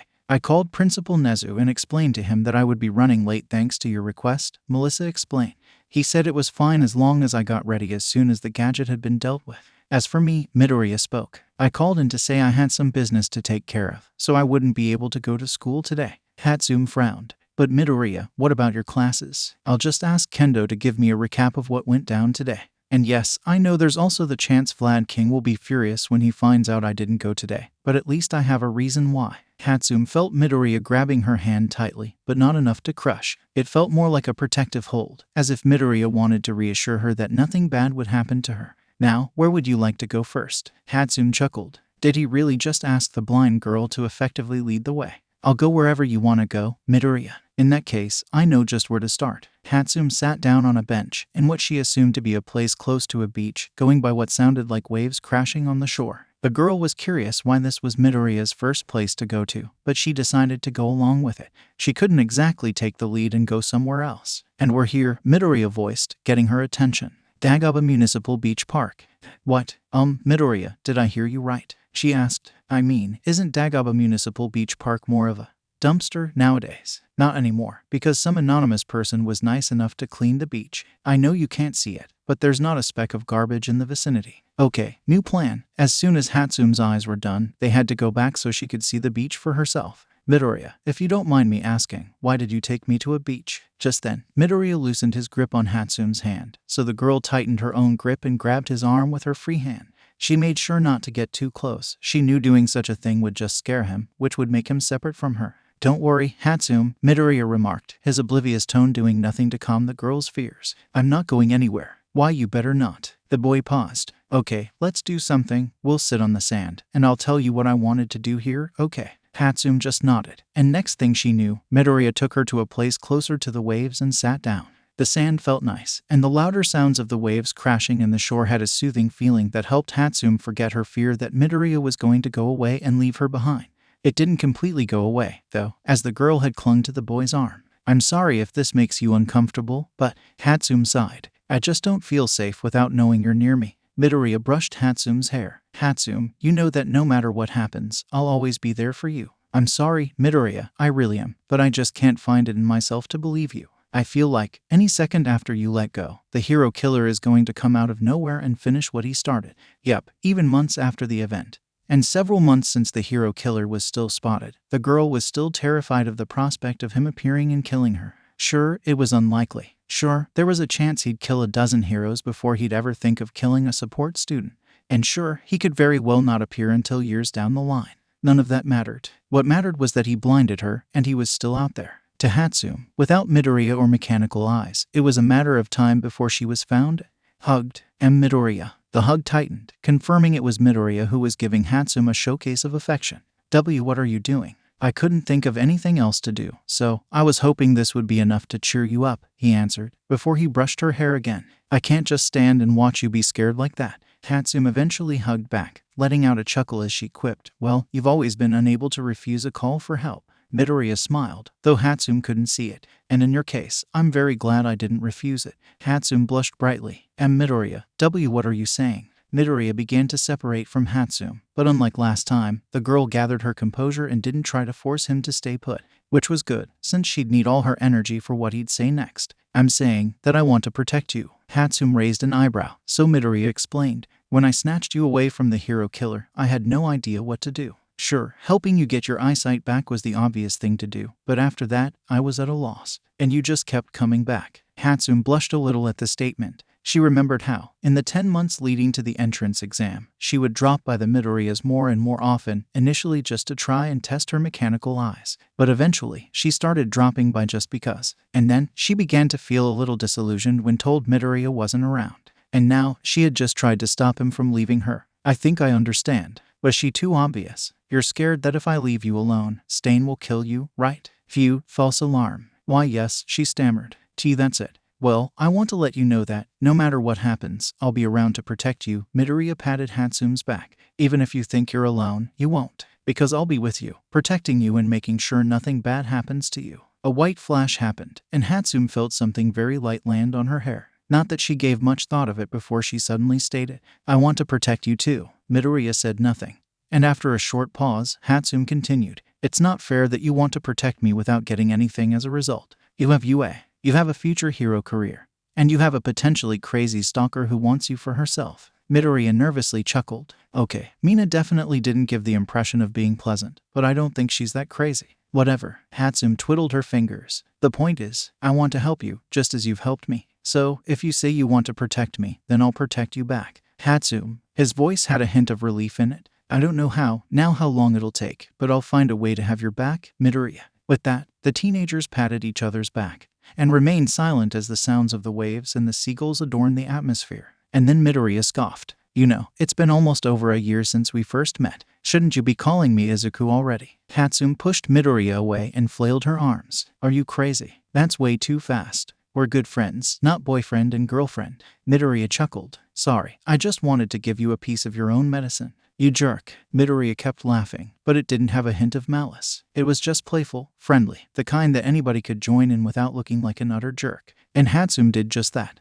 The rest of the day was nowhere near as eventful, so much so that, if you were to ask Hatsume, she and Midoriya had spent the whole day at the beach, with only a short stop at a carnival to eat ice cream. The duo thus returned to the Midoriya household, being greeted by a welcoming hug from Melissa and Inko, and judging by how she felt a pair of soft mounds smothering her face. Hatsume figured Melissa was the one hugging her. Oh, Hatsume, you're back, Melissa chirped, confirming she was the one hugging her. I was just about to go out looking for you. We weren't gone for that long, were we? She asked, raising an eyebrow. No, but we finished upgrading your eyes, and I couldn't contain my excitement. It felt so good to work with Aunt and Co once again. And me. Hatsume gently released herself from Melissa's hold and tried to walk closer to the voice, only to be stopped when Midoriya kept his grip on her. Midoriya, do you see where that voice came from? Yeah, it belongs to a small boy with a purple, circular mohawk. Hatsume wasn't sure how to take that answer. All she knew was that she wanted to know who it was. And there was only one way to find out. She was knocked out again, so the process of inserting the eyes wouldn't hurt. And a few minutes later, Hatsume opened them and was utterly mesmerized. Red, blue, green, yellow. She could now see all the colors. And not in a clusterfuck of colors like in those abstract paintings. But she could see things clearly. Like how Midoriya and Inko had green hair, Melissa was blonde, and the short guy really did have what looked like a purple, rounded mohawk. Wait, the short guy. Who are you? Hatsume exclaimed, pointing at the boy. Allow me to introduce myself, the guy said, Hatsume flashing an expression that told him to get on with it. My name is Minoru Maita. I'm on the support course, and I came here to check up on my senior. Senior, Hatsume repeated. Did that mean the boy was on her class? How did you know to look for her here? Midoriya inquired. I asked our teacher where she was since she didn't appear. And he told me that your mom sent him a message telling him she wouldn't come, Maita explained with a shrug. So then I asked some people where I could find your house, and a guy with blonde hair gave me directions. Bakugo gave the little guy directions, without blowing him up. Then again, it was just as likely the little guy didn't mention that stuff for one reason or another. Anyway, I got here just as the two ladies over there were working on your eyes, Maita added, causing Melissa to blush while Inko just chuckled. So, since you're my senior, I figured I could add some modifications myself. Oh lord, what the hell did the little twerp do? If you want to know, just press the purple button to your left. Hatsume touched the left side of her face until she found the mentioned button, and pushed it. Once she did, she was stunned. Her vision had zoomed in on the guy's face, and allowed her to take a closer look at the room in general. She pressed it again. Her vision zoomed further. She pressed it once more, and it zoomed even further. But then she pressed it again, and her vision zoomed back to normal. It's just like my quirk, she chirped. But how? The boy there reminded us of your quirk when he asked for a girl who could zoom into things, Inko explained. And since we had some time, we installed 3 sets of sight-enhancing apparatus to your eyes. I added the button, Maita chirped, as if he had done anything important. Hatsume smiled and nodded. Thanks, little guy. Maita chuckled and scratched the back of his head, while Hatsume turned back to Midoriya. Can we go back to Dagaba Municipal Beach Park? All 5 of them did. Midoriya, Melissa, Inko, and Maita stood just at the start of the park, while Hatsume took a couple steps forward, taking in the time to look at the scenery in front of her. Sure, she could always just zoom in, but that would risk getting a face full of the sun. The sunset adorned the sky with a breathtaking orange color, and its reflection shined in the waves as they crashed on the shore. Hearing the waves was soothing enough. Seeing them was another thing altogether. So, Hatsume. Midoriya walked to Hatsume's side. What do you think? Do you like the upgrade? Hatsume formed a smile and rested her head on Midoriya's shoulder, keeping her eyes locked onto the sunset. I love it. By the way, Hatsume, before I forget, Midoriya blurted. Where did that feather come from? Surprised by the question, Hatsume touched her hair until she felt something fluffy. She grabbed it and took it down to see whatever it was, and she saw it was the feather that Midoriya just mentioned. But it wasn't any ordinary feather. It was a swan feather. Melissa yawned as she got up from her futon, stretching her limbs as she walked to her curtains and parted them, hoping to be met with a vibrant sun. Instead, it looked extremely cloudy, to the point it would most certainly rain at any minute now. Well, that's a downer of a sight, Melissa hummed. If it does end up raining, it won't cancel classes, but I don't have an umbrella or a raincoat. Melissa snapped her fingers and opened her drawer, taking out a red arm brace from it. So I'll just have to make it sunny. She opened the door to her room, closed it, and walked down until she was a couple steps away from the apartment. A quick scan around the area showed nobody else was around, so Melissa was free to charge her arm brace and say, "Weather smash." She threw a punch in the air, and the resulting shock was so intense it cracked the ground underneath her and pierced a small hole on the cloudy sky. It wasn't long before hole was filled closed, though.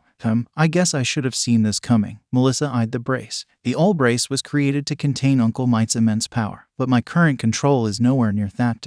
It figures that a punch from it directed at the sky wouldn't be enough to change the weather. Melissa. The girl flinched and turned around, spotting the Midoriyas walking to her. "Oh, hi Midoriya, Ananko," she greeted with the arm brace, which she quickly hid. "Good morning. I was, just doing some stretches." "Is that the reason you're wearing that arm brace?" Midoriya asked. "Crap, guess they did see it after all."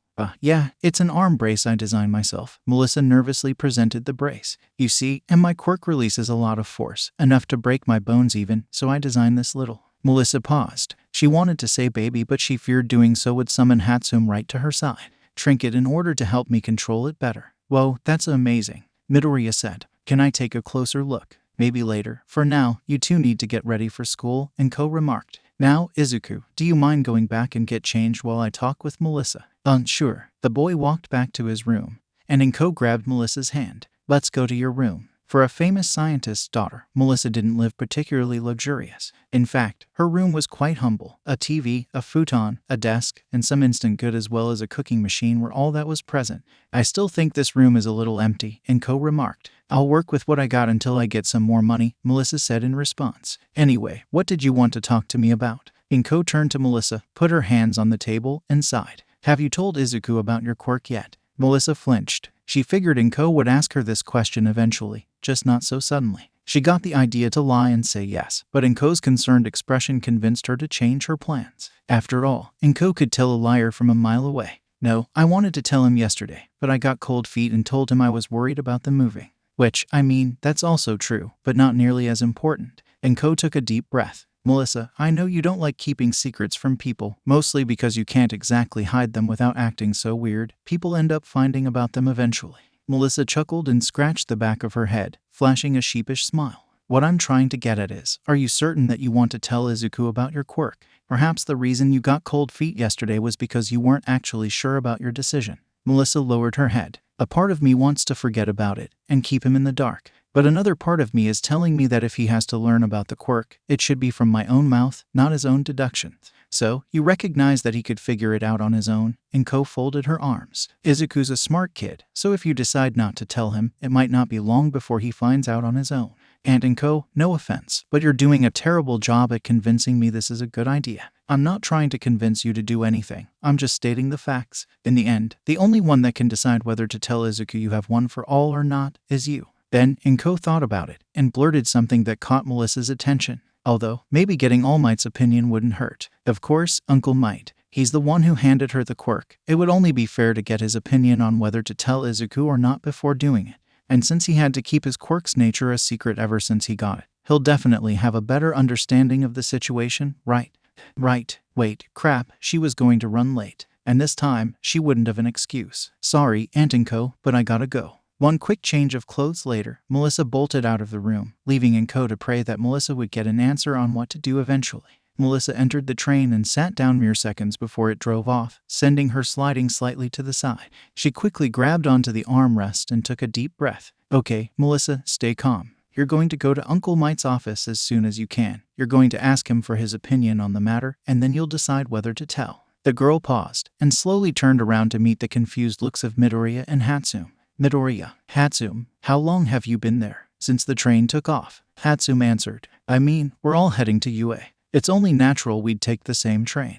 It's kind of surprising we wound up sitting together, though, especially since some of us left earlier than others. Midoriya let out a little chuckle. It's almost like fate wanted this to happen, huh? Yeah, fate can have a pretty sick sense of humor at times. So, where's your arm brace? Midoriya asked. I saved it inside my bag, Melissa answered, forcing a little smile. I only really use it during training, and since we got basic heroics today. Can I see it later? Hatsume inquired, tilting her head. I want to see how it compares to some of the stuff my juniors and teacher do. Melissa giggled. Hatsume, don't be ridiculous. My craft work can't possibly compare. You practically replicated my quirk when you and Midoriya's mom upgraded my eyes. There's being humble, and then there's being ignorant of what you can do. What Hatsume's trying to say is, Midoriya flashed a smile. You're quite gifted with gadgetry, so maybe you should try to be more aware of it. We're not going to judge you. Melissa smiled for a second before she hugged her bag, her smile turning into a frown as she turned to look at it. Sorry, it's okay. Besides, suddenly, the train stopped just short of UA. And as soon as the doors opened, Melissa stood up and bolted out of the place. Midoriya and Hatsume followed behind, only to be stunned when they saw Melissa speed away so fast, she left yellow after images. Whoa, wait, I thought her quirk had to do with her arms. Maybe it's one of those quirks that affects different body parts. With the awkwardness of the train ride still fresh in her mind, Melissa walked through the hallways and headed to All Might's office. She needed to get there before fate decided to have her go through another meeting with the little green bean. She knocked the door 3 times once she arrived. Come in. Melissa opened the door and saw All Might, wearing a yellow suit in his muscular form, holding a cup of coffee while facing away from the door. You Uncle Might? Melissa asked as she walked inside. Please, young Melissa. All Might laughed and turned to Melissa. You know that while we're in school, you're supposed to call me All Might. I know, sorry, I still haven't worked out that quirk, Melissa giggled.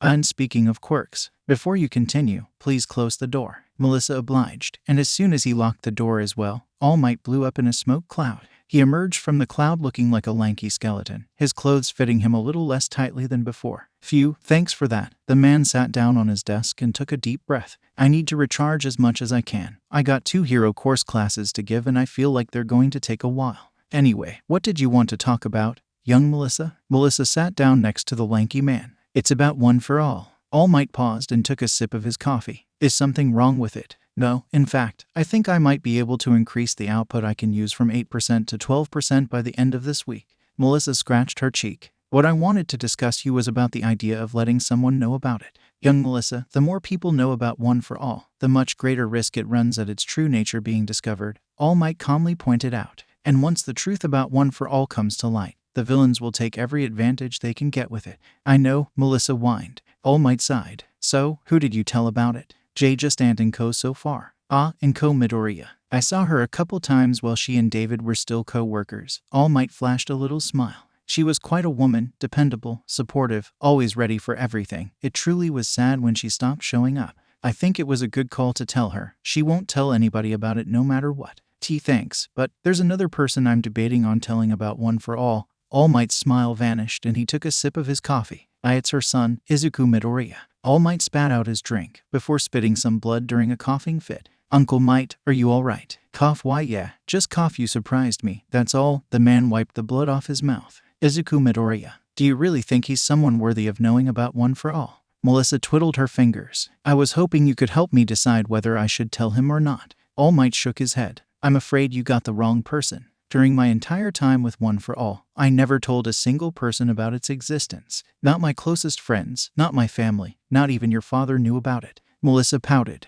And a couple of things could have been aborted if you had told him. We can discuss what happened at Island later. All Might took a sip from his coffee. For now, I cannot. The problem is that I feel like he's going to find out regardless of whether I tell him or not. But if he finds out on his own and not from me, his perspective on me might change. All Might raised an eyebrow. What I mean is, I think he'll grow to distrust me if he finds out I had your quirk this entire time and didn't trust him enough to tell him about it. If he really is Enko's son, I doubt he'd think that. Enko was always a very understanding, very calm person. Even so, I cannot tell you that telling him is a good idea. Having Enko as a confidant should be enough. And yet, it feels like something's missing. All Might put his coffee on the table. Young Melissa, listen. Suddenly, the alarm blared, and Melissa stood up and looked through the window to see what was going on. She figured it was just the media having broken inside to try and get an interview on All Might. She was wrong. She was so very wrong. The media invading the school would have been a much better alternative. because instead of the media, it was hero killer Stain who was on school grounds. The entire school stood frozen in disbelief as they tried to process what they were looking at. Stain, the legendary hero killer with over a dozen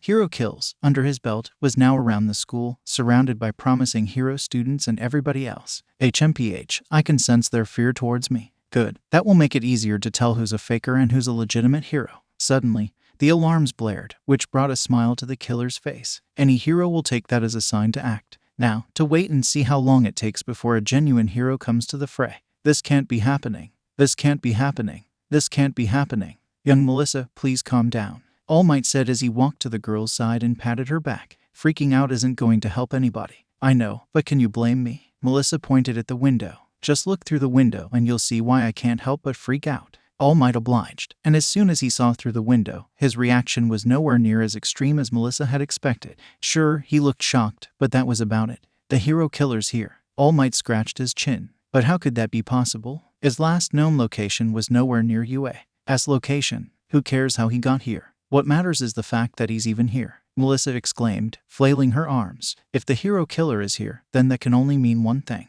All Might's eyes widened. He's here to kill heroes. Melissa rolled her eyes. No, Uncle Might, he's here to sell real estate. The man blinked as he took a step back, caught off guard by the rather snarky response handed by the inheritor. She promptly realized what she said and took a deep breath. I'm so sorry, Uncle Might. I'm just so scared right now. I never thought something like this would happen while I was at school. Heck, I never thought it would have happened during my first week. All Might put a hand on her shoulder. Melissa, I told you that this could happen any time when I asked you to inherit One for All. Uncle Might, we both know I rushed this decision. Melissa folded her arms. I was doing good with my inventions until you appeared at my doorstep and offered me to inherit your quirk, and I tried to give it some thought. I really did. But now I'm wondering if I gave it enough. All Might put his remaining hand on Melissa's remaining shoulder. Even if you rushed it, Gran Torino prepared you for this kind of situation far better than I ever could. And you got the arm brace too, right? Melissa smiled sheepishly. I kinda used it once this morning to try and clear the sky. Good. Then it should still be able to go all out twice before it gets destroyed. All Might separated from Melissa and assumed his buff form. Meanwhile, I'll see if Principal Nezu can help me maintain my buff form so I can take care of this problem myself.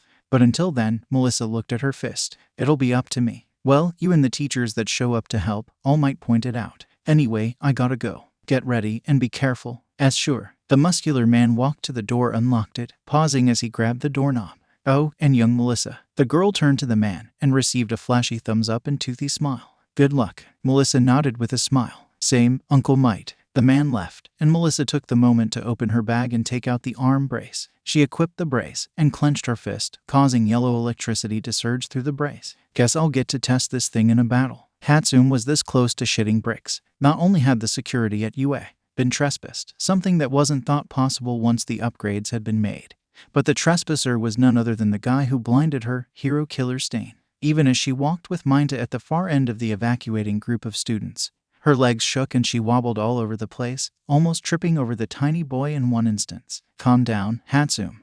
Everything's going to be all right, the purple dwarf told his senior, hoping to ease her worries. The teachers are pro-heroes, and they'll go out and take care of the trespasser while we evacuate. You don't understand, Mina. Hatsume clutched her chest. This isn't just any ordinary trespasser. It's Stain, the hero killer. Hatsume was very glad she was at the end of the group, otherwise they might have heard her and begun panicking. Mina, however, was unfortunate enough to actually hear it. In that case, they might actually be in more danger than I thought. He quickly shook such negative thoughts away. But don't worry, the teachers are super strong. Besides, even if he got past the teachers, he'd only go after the hero course students. Hatsume stopped and shook her head. Mina. The boy stopped and turned to the cyborg engineer. Why do you think I have mechanical eyes? The boy didn't quite understand the point of the question, but once he gave it a little bit of thought, he slowly put two and two together and grimaced at the implications. And then Hatsume began walking again and dragged him with her. Let's get going, otherwise we'll be left behind. Mina silently nodded, and as they walked, he frowned with concern. Hatsume, Midoriya scratched his head. One way or another, he was sensing that Hatsume was feeling distressed and scared. But there was no way that could be possible, right? Even if his quirk gave him the ability to sense one person's emotional state, why would it be Hatsume? He knew he said he'd be there to protect her, but he couldn't exactly do that while he was evacuating alongside his peers of Class 1B. All right, everybody, stay close and don't split. Kendo, leading the crowd, shouted, we'll be reaching the exit fairly soon. Vlad King had left with some other teachers to try deal with the trespasser, so Kendo had been left in charge of evacuating the class. She was doing a pretty decent job, judging by how everybody followed her lead, no questions asked. Hey, isn't that the girl from 1A? Shizaki, who stood next to Midoriya, inquired. The boy almost wanted to point out how vague the question was before he turned around and saw the girl in question.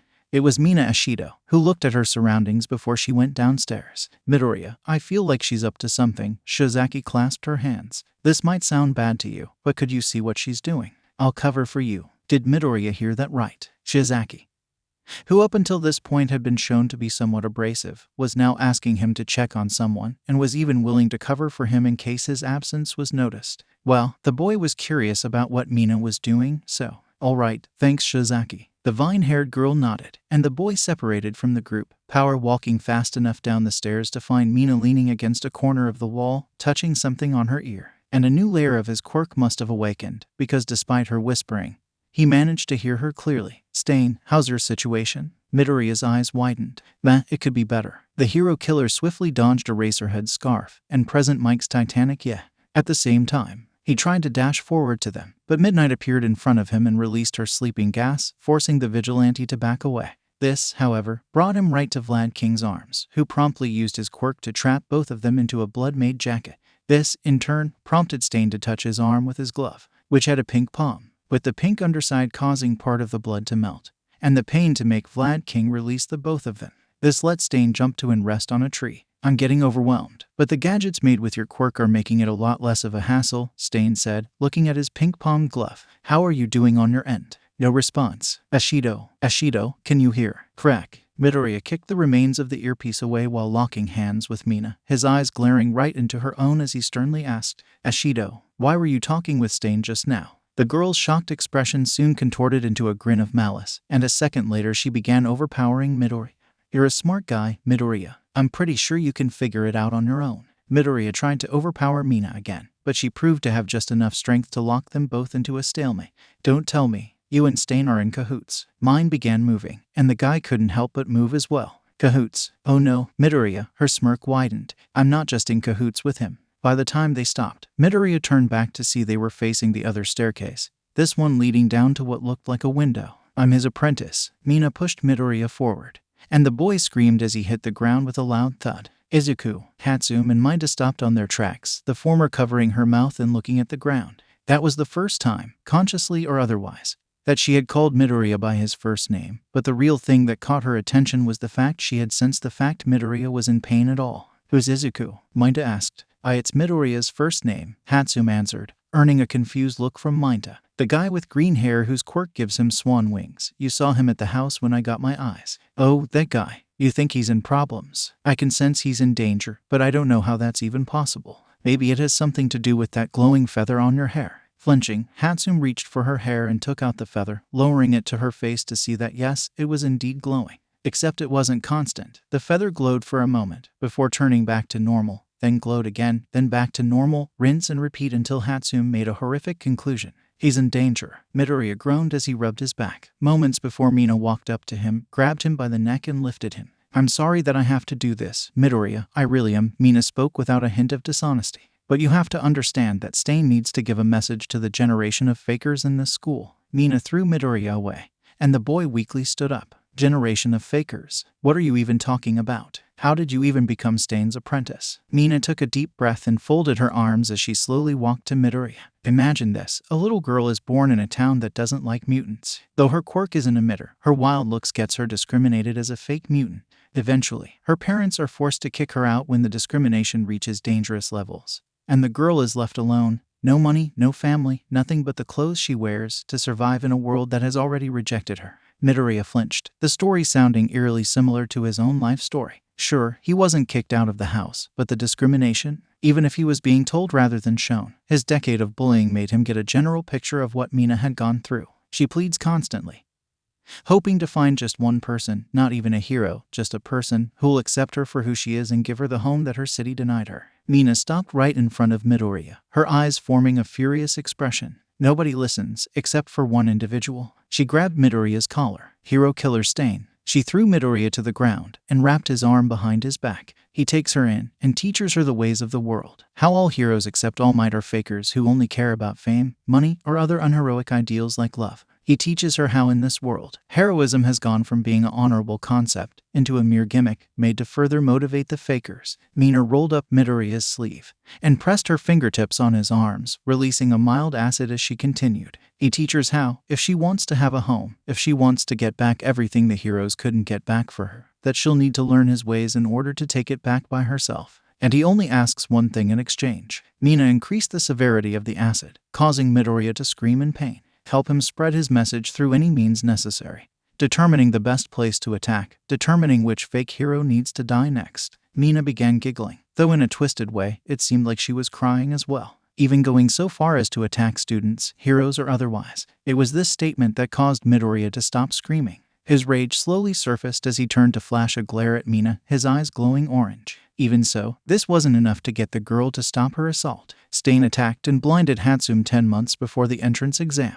His eyes diluted. Did you? Mina flashed a horrific hybrid between a smile and a frown. I gave him the suggestion, and he executed it quite magnificently, if I do say so myself. In that moment, something snapped inside Midoriya. His eyes slowly grew bigger until his entire eye had been covered in an orange color, his pupils disappearing soon after to turn his eyes completely orange. His wings burst from his back, hitting Mina hard enough to send her flying into the wall. His back freed, the boy stood up as his wings spread wide. But they didn't vanish. His form continued to change. His skin slowly turned pearly white, as well as his hair, and he gained black rings on his neck, hair, and hands as he twitched and turned back to the acidic girl. The final change was his nose turning orange, and barely a second later, he roared an unholy screech as his left wing disappeared and his left arm glowed. Reacting as fast as she could, Mina slid away moments before the fist connected, causing Midoriya to hit the window and shatter it completely. Holy shit. He destroyed the window with a single punch. Midoriya turned to Mina and threw another left punch, this one hitting her so hard she was sent flying straight into the end of the hallway, knocking some lockers over. Once she hit the ground, Mina spat out something, and she grimaced as soon as she saw it was blood. To further confirm it, she wiped off some of the stuff off her mouth and took a closer look at it. Yup, it was definitely blood. So his punch is also strong enough to make me draw blood. Mina stood up and glared at the transformed guy. Just what the hell are you, Izuku Midoriya? In that same moment, Hatsume and Mina arrived at the second floor and looked around, quickly finding the sight of Midoriya about to rush towards Mina, who had her palms open. Hatsume, I don't think Midoriya is in danger anymore, the purple dwarf remarked. Hatsume, however, could notice the little smirk in Mina's face as steam came out of her hands. She definitely had a plan, and whatever it was, it counted on Midoriya rushing right at her. She turned to Midoriya and saw the guy's transformed, berserk state, making it all but certain that he'd fall for the trap, especially as he took a couple of heavy breaths before unleashing his horrific screech. Midoriya's wings disappeared, and his legs glowed right before he rushed straight for Mina. He ran at a speed much faster than he had shown previously, but this only made Mina smirk wider. She spread her arms further and aimed them forward. As he UKU, suddenly, time froze, and the enraged guy stopped as he felt a body wrapping itself around him. In a hug, he moved his hands towards the mass that was hugging close to him, and to his shock, the mass slowly gained a familiar shape. Hatsume. Once her shape had been identified, the formless mass shifted to resemble Hatsume, who was looking at the enraged Midoriya with a look of worry. Yes, Izuku, it's me, Hatsume. Midoriya lowered his arms until they reached the girl's back, which he gripped tightly. Protect. Yes, you protected me, and I'm grateful for it. Hatsume sighed. But it's time to back down. No, Midoriya exclaimed, his anger resurfacing. Not yet. Not until Ashido cripples you. The guy flinched and looked back at Hatsume's expression. She was still scared, but now there was a hint of angered concern in her expression. She has already proven to be willing to hurt your own classmates just to make a point. I don't know what's up with her and Stain, but you can't deny that if they have a connection, then there's a chance she could cripple you just as Stain crippled me. Mina smirked. Now that's an idea. Midoriya's anger began to resurface, but Hatsume hugged him harder. Izuku, please, it's not worth it. Let's just evacuate like everyone else. We can deal with this another day. Just not today. Hearing the genuine sorrow in the girl's tone, Midoriya's form slowly turned back to his base as he returned the hug and patted her back twice. All right, Hatsume, lead the way. Mina chuckled, getting the irritated attention of the duo. Seriously? You're asking the functionally blind girl to lead you? The duo glared at Mina for a second before they turned around and began walking away, Hatsume taking the lead while Midoriya took a moment to throw one last glare at Mina. And with this glare, a message was given very clearly to the pink-skinned acidic gal. The next time they met, nothing would stop Midoriya from making her pay for what she'd done. Absolutely nothing. Principal Nezu. The small mysterious critter turned to the door to see All Might catching his breath before turning back into his emancipated form. "Ah, All Might, I was just expecting you," Nezu calmly, almost nonchalantly remarked. "I'm going to guess you're here to discuss what to do about this trespasser." "This isn't just any trespasser, Principal Nezu, it's Stain," All Might stated. "If he gets past my coworkers, he could." "Relax, All Might, he won't get anywhere." Nezu took a sip of his tea. "But I can see worry still covers your face. So I've got something to help you deal with him." The white critter got off his desk and opened a drawer, from where he took out a small black box. "Now, All Might, this gadget I'm going to give you is a very rare, one-of-a-kind object, and unless we can get its creator to return to the world of support, it might never be replicated." All Might raised an eyebrow. "And why's that?" Nezu opened the box. "Because it's the last support item created by Midoriya before her retirement." All Might was stunned. He wasn't quite sure what to expect to see from Midoriya's final gadget, but he was pretty sure that if they called it a gadget, that it would be some kind of mechanical object. A brace for his arm, some headband that could protect against mental attacks. Something like that. So why, instead of a gadget, was a pair of pills inside the box? "Principal Nezu, was your tea spiked?" The critter laughed out loud. "No, but I don't blame you for your reaction. I'm sure you're wondering why I'm calling these simple pills a gadget." The man nodded. "You see, All Might, these pills are classified as gadgets because they're actually an amalgamation of power and energy-enhancing materials from destroyed gadgets. They're safe to consume, but take a couple minutes to take effect."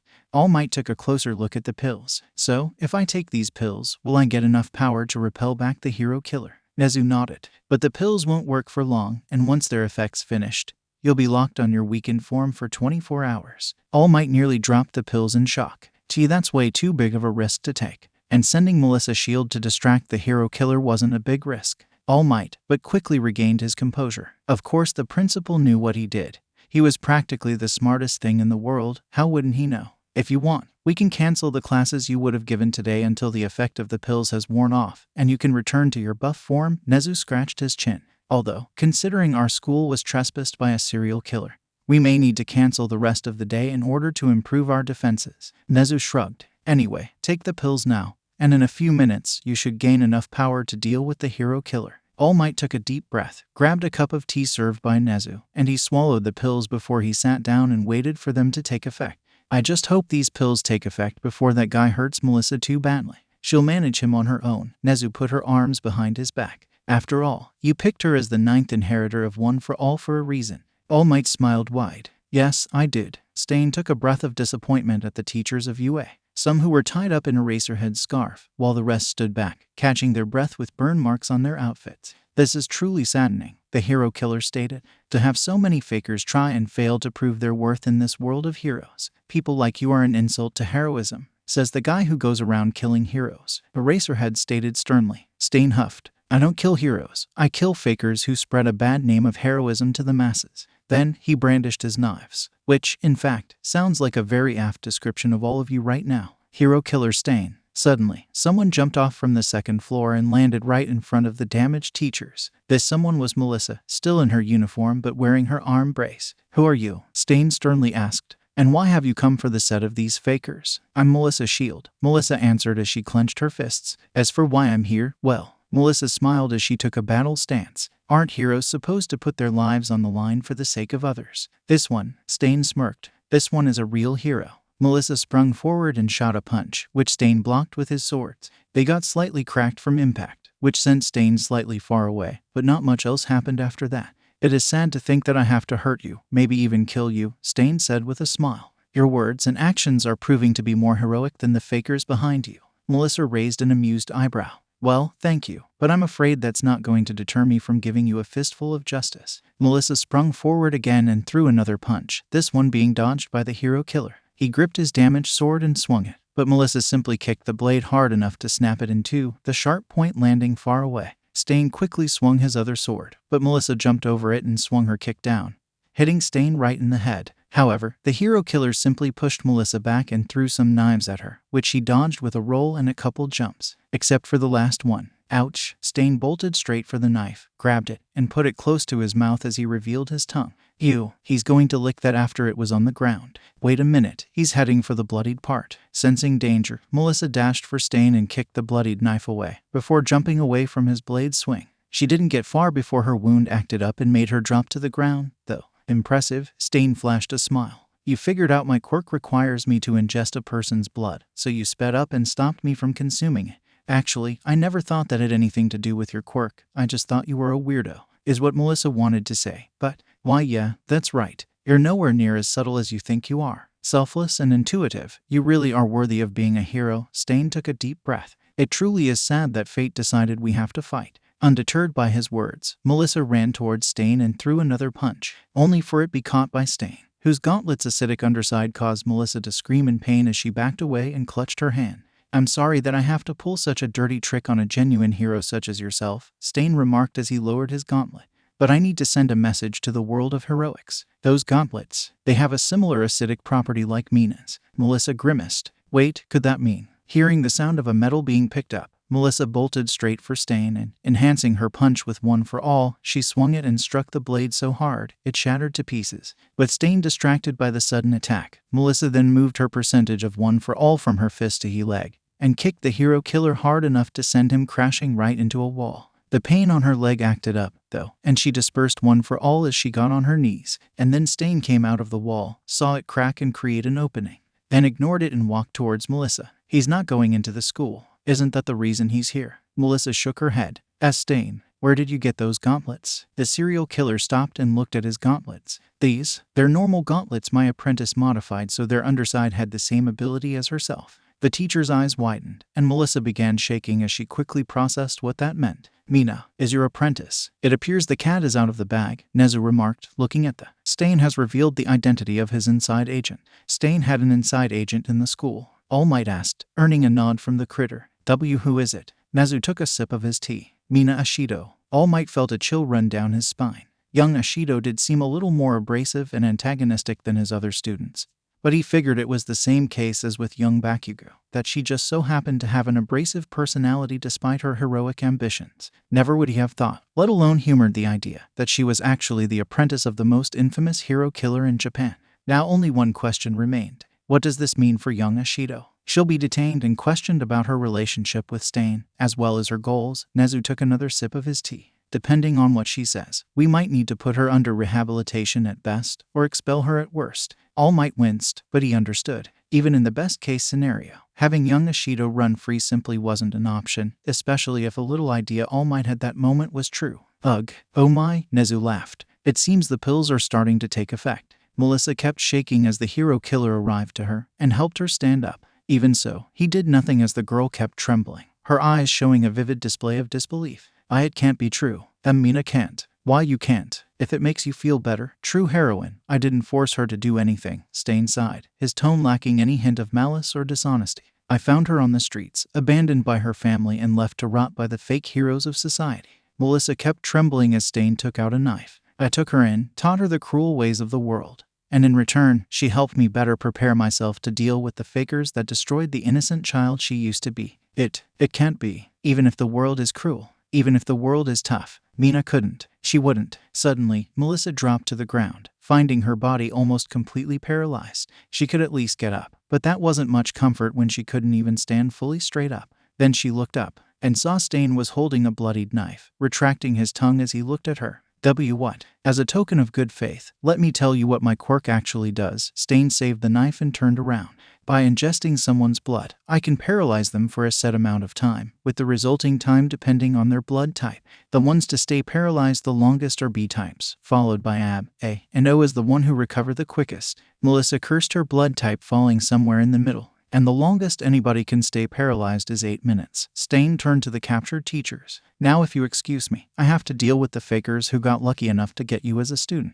Not if I have something to say about it. Stain flinched, and a smile soon formed on his face. No way. Melissa raised her head, her eyes gaining a glimmer of hope. Could it be? Soon after, a titanic figure jumped off the top floor of the school and landed in front of Stain, his muscular frame leaving little room for doubt what his identity was, despite him being covered in shadows. All Might, the serial killer exclaimed in joy. You Uncle Might, Melissa whispered, shedding a single tear. Stain turned to face Melissa, shocked at hearing someone call All Might that, but he shook it off and turned back to the muscular behemoth.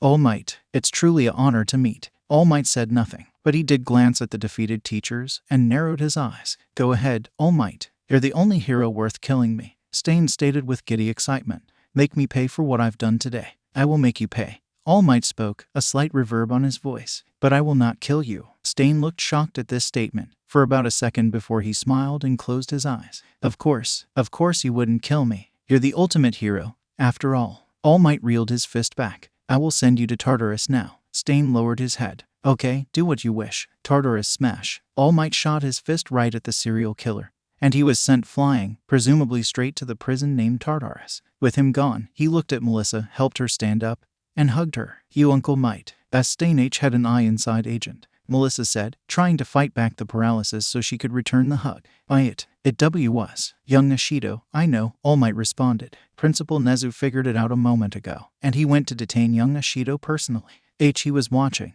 Melissa frowned. What about? The students. They evacuated. All Might's form began releasing steam. They're all safe now. Everybody's safe now. Melissa noticed the steam and grew concerned. Uncle Might. Suddenly, All Might burst, releasing a steam cloud that covered both himself and Melissa. The cloud dissipated shortly after, revealing that despite the transformation, he was still hugging Melissa. Except he was back in his skeletal form now. Uncle Might. Yeah, alright. Thanks for letting me know. Click. All Might took a deep breath and sat down before scanning the room. He was currently in Melissa's apartment, with the girl herself, Hatsume, Midoriya, and Inko sharing the room with him. They all sat at the table, the remaining visitors and the room's owner staring at the man. Young Nishido has been successfully detained, and is being interrogated as we speak. Thanks to help from a student known as Itoshi Shinsu, the principal believes she won't be able to lie her way through the interrogation. Midoriya scratched his chin. Itoshi Shinsu. That name sounded familiar. Right, it was the boy whose quirk announced itself through bells. If it could stop someone from lying, maybe those who heard the bells found themselves unable to lie for a given amount of time. Yeah, that sounded just about right. I still can't believe Mina was working with Stain all along. Melissa frowned and lowered her head. I was looking at her since the first day of school, and I never even noticed. Young Melissa, I'm pretty sure everybody was caught off guard by young Nishido's relation with the hero killer. Especially me, Midoriya blurted. I mean, I was already wary of Mina because of how she hurt Kendo, but this just came completely out of the blue. Speaking of that, I saw you fighting her in an honestly terrifying form, Hatsume spoke, getting everyone's attention. What exactly happened that turned you into that white, screeching monster? Midoriya lowered his head and took a deep breath. Okay, so, I caught Mina talking with Stain through an earpiece. I asked her what was going on. She pushed me back and down the stairs. Melissa covered her mouth, while Inko and Hatsume grimaced. All Might looked shocked for a moment before he regained his composure. What happened next? She told me about what her life was like before UA. How she was kicked out of her house and how nobody, not even heroes, came to her aid. All Might lowered his head and shook his head. He certainly knew that there were heroes who weren't exactly heroic, but to think there would be heroes who would turn away at the sight of an abandoned child. Then, she told me how Stain found her, took her in, and taught her his messed up worldview. And then, she said the thing that caused me to transform into that thing. Midoriya paused, and turned to Hatsume. The reason Stain attacked you and blinded you. It was Mina's idea. Hatsume's eyes widened in disbelief, while All Might, Melissa, and Inko exchanged horrified looks. When she told me that, something snapped inside of me. Midoriya looked at his hand. I felt such an unyielded rage, such an unbridled fury, that I let out a screech and just completely lost control of myself until you hugged me out of it. Hatsume laughed as she and Midoriya blushed at the memory. Inko and Melissa exchanged, while All Might raised an eyebrow. What happened after that? We evacuated with the rest of our classmates while the teachers took care of the hero killer. Hatsume scratched her head. Although we were told they were helped by a student before All Might arrived and sent him straight to Tartarus. Melissa chuckled nervously. Yeah, that student was me. Everyone gasped, except All Might, who face-palmed. You really hate keeping secrets, don't you? Loathe it. In fact, Melissa quipped, getting an odd look from Midoriya. Anyway, to explain myself, I was sent there by Uncle Might's orders. You told my little Melissa to do what? Inko snapped, standing up and using her shoe as a club to repeatedly hit the unfazed All Might. Why would you send her to do something so dangerous, you dinosaur? Melissa, do you want to explain this, or should I? All Might asked, trying to block Inko's shoe barrage. Inko stopped her assault and everybody turned to Melissa, who inhaled deeply and explained. Uncle Might suffered a devastating injury while fighting his arch-nemesis years ago. Now the left side of his body is severely damaged, and some of his internal organs are broken beyond repair. With his failing health, he's been looking for someone to inherit his quirk, inherit his role as the symbol of peace, and that inheritor is me. Midoriya's eyes widened. Wait a minute, so you're telling me that All Might gave you his quirk? How's that even possible? Long story short, my quirk is one that has been passed down from generation to generation, building on its power in order to become the ultimate weapon to keep peace in the world and destroy the ultimate villain. All Might turned to Melissa and smiled. With my failing health, I had to find someone to inherit one for all and continue my work. And after saving young Midoriya, I remember a young quirkless girl I met many years ago, and I asked her if she'd be willing to take my quirk. Melissa blushed and smiled, and she said yes, admittedly without thinking things too well, but she still said yes. Then, the emaciated man turned to Midoriya. But of course, I also have to give you credit, young Midoriya. I wouldn't have even thought of asking young Melissa to inherit one for all if it wasn't for you. Really? How? You said it yourself, didn't you? What's the point of giving power to someone who already has power? Why not give power to someone who's powerless? I think it was that comment that made Midoriya remember the first time he met All Might, right after he saved him from falling after his wings vanished, and mere seconds after appearing for the first time too. He remembers asking him what he thought of quirkless people, how he said he thought they were awesome, and then his ridiculous question of what he'd do if he found a way to give a quirkless person a quirk. Well, given the current situation, it wasn't really that ridiculous anymore. Wait, there's something I still don't get, Hatsume blurted. If Melissa inherited All Might's quirk, how come All Might still seems to have his quirk? Did he just give her a piece of it? No, she inherited the whole thing. I'm just running on leftover embers, All Might hastily explained. Anyway, young Melissa, could you please continue? Right, so I fought Stain to a standstill, and eventually he paralyzed me with his quirk. That was when Uncle Might, in a super buff form covered in shadows, appeared out of nowhere and punched the villain straight to Tartarus. Yeah, what was that form all about? Hatsume asked. I think I may know the answer, and Ko turned to All Might. Did you just so happen to take a pair of pills the principal called gadgets? Yup, in fact, he said you were the one who made them. Inko rubbed her forehead. I told that polar mouse to ask me first before using any of my gadgets. Well, Mrs. Midoriya, I think we can both agree that Principal Nezu just does whatever he wants, whenever he wants. All Might scratched the back of his head. And, he wanted me to ask you if you could make another pair. Oh, so he uses my gadget without permission, but he can't even get enough courage to ask me himself to make another pair. Inko rolled her eyes. Is there anything else this dear Principal Nezu has decided to do on his own? I think that's the angriest I've ever seen you, Mom. She has reason to be angry, though, Hatsume stated, folding her arms. Yeah, any inventor that respects themselves would never approve of their inventions being used without their permission, Melissa added. The girls exchanged understanding looks, and All Might butted in. Actually, there's one thing he decided to do. Everyone turned to the lanky man, and he took a deep breath before revealing. He's going to move up the UA Sports Festival. Meanwhile, at the dead of night, a humanoid figure sat on top of a large mansion, pulling the lotus position as the moon shined behind them. My lady. The figure stood up and turned around to see a maid standing in the middle of the roof, holding a calm expression as she approached her. Your mother has requested me to take you to sleep. Tomorrow's a school day, and if your grades or performance were to drop. Suddenly, the figure spread a pair of pitch black wings with white tips, causing the maid to shut up. She promptly retracted her wings and stood up. I understand her concern. I'll go to sleep soon. Just let me meditate a little longer. The figure turned around, the moonlight shining on half of her face to reveal a long bang, a large black ponytail, a black neck, and red eyes. I want to mentally prepare myself for whatever comes next. Midoriya, Hatsume, and Melissa sat down at the train heading to UA. The trio looking at the ceiling as they thought about the upcoming sports festival. The UA Sports Festival, Midoriya remarked. I still can't believe we're going to have one of those in only 2 weeks. And I can't believe your mom not only beat up All Might with a shoe, but said all of those things to the principal. Hatsume folded her arms. Your mom's freaking amazing, Midoriya. Hey, sorry to butt in, but I have a question, Melissa blurted. This might make you think lesser of me, but what exactly is the UA Sports Festival? Well, if I remember correctly, Hatsume. Let me explain it, Midoriya told the pink-haired girl before turning to Melissa. The UA Sports Festival is an annual event where the first, second, and third years of all courses of UA compete in a series of events in order to show the heroes of the world what they're capable of. Melissa chirped up. Oh, so it's like a publicity stunt for the students? Hatsume flashed a thumbs up and nodded, while Midoriya scratched the back of his head and shook it. The confusion coming from Melissa made her ask an additional question. Well, what exactly happens in it? The sports festival is divided in 3 events, 2 random ones, And a final event that's a tournament between the last 16 students, Midoriya answered. The students who get in the first, second, and third place get a medal delivered by a hero, while everybody else gets bragging rights, which is the best kind of rights in my opinion. Hatsume beamed. Although, you probably won't get to know what they feel like. Why's that? Because you're obviously going to ace the entire thing. Melissa blinked twice. I mean, think about this, you have one of the strongest quirks I've ever seen. And I think Midoriya can agree with me that even with his transformed state, he wouldn't be a match for you. To be fair, my transformed state is still imperfected, and I need to get a better handle for it, Midoriya argued, scratching the back of his head. I still agree thought. I feel like, even with a transformation I can decently control, I wouldn't be able to beat you.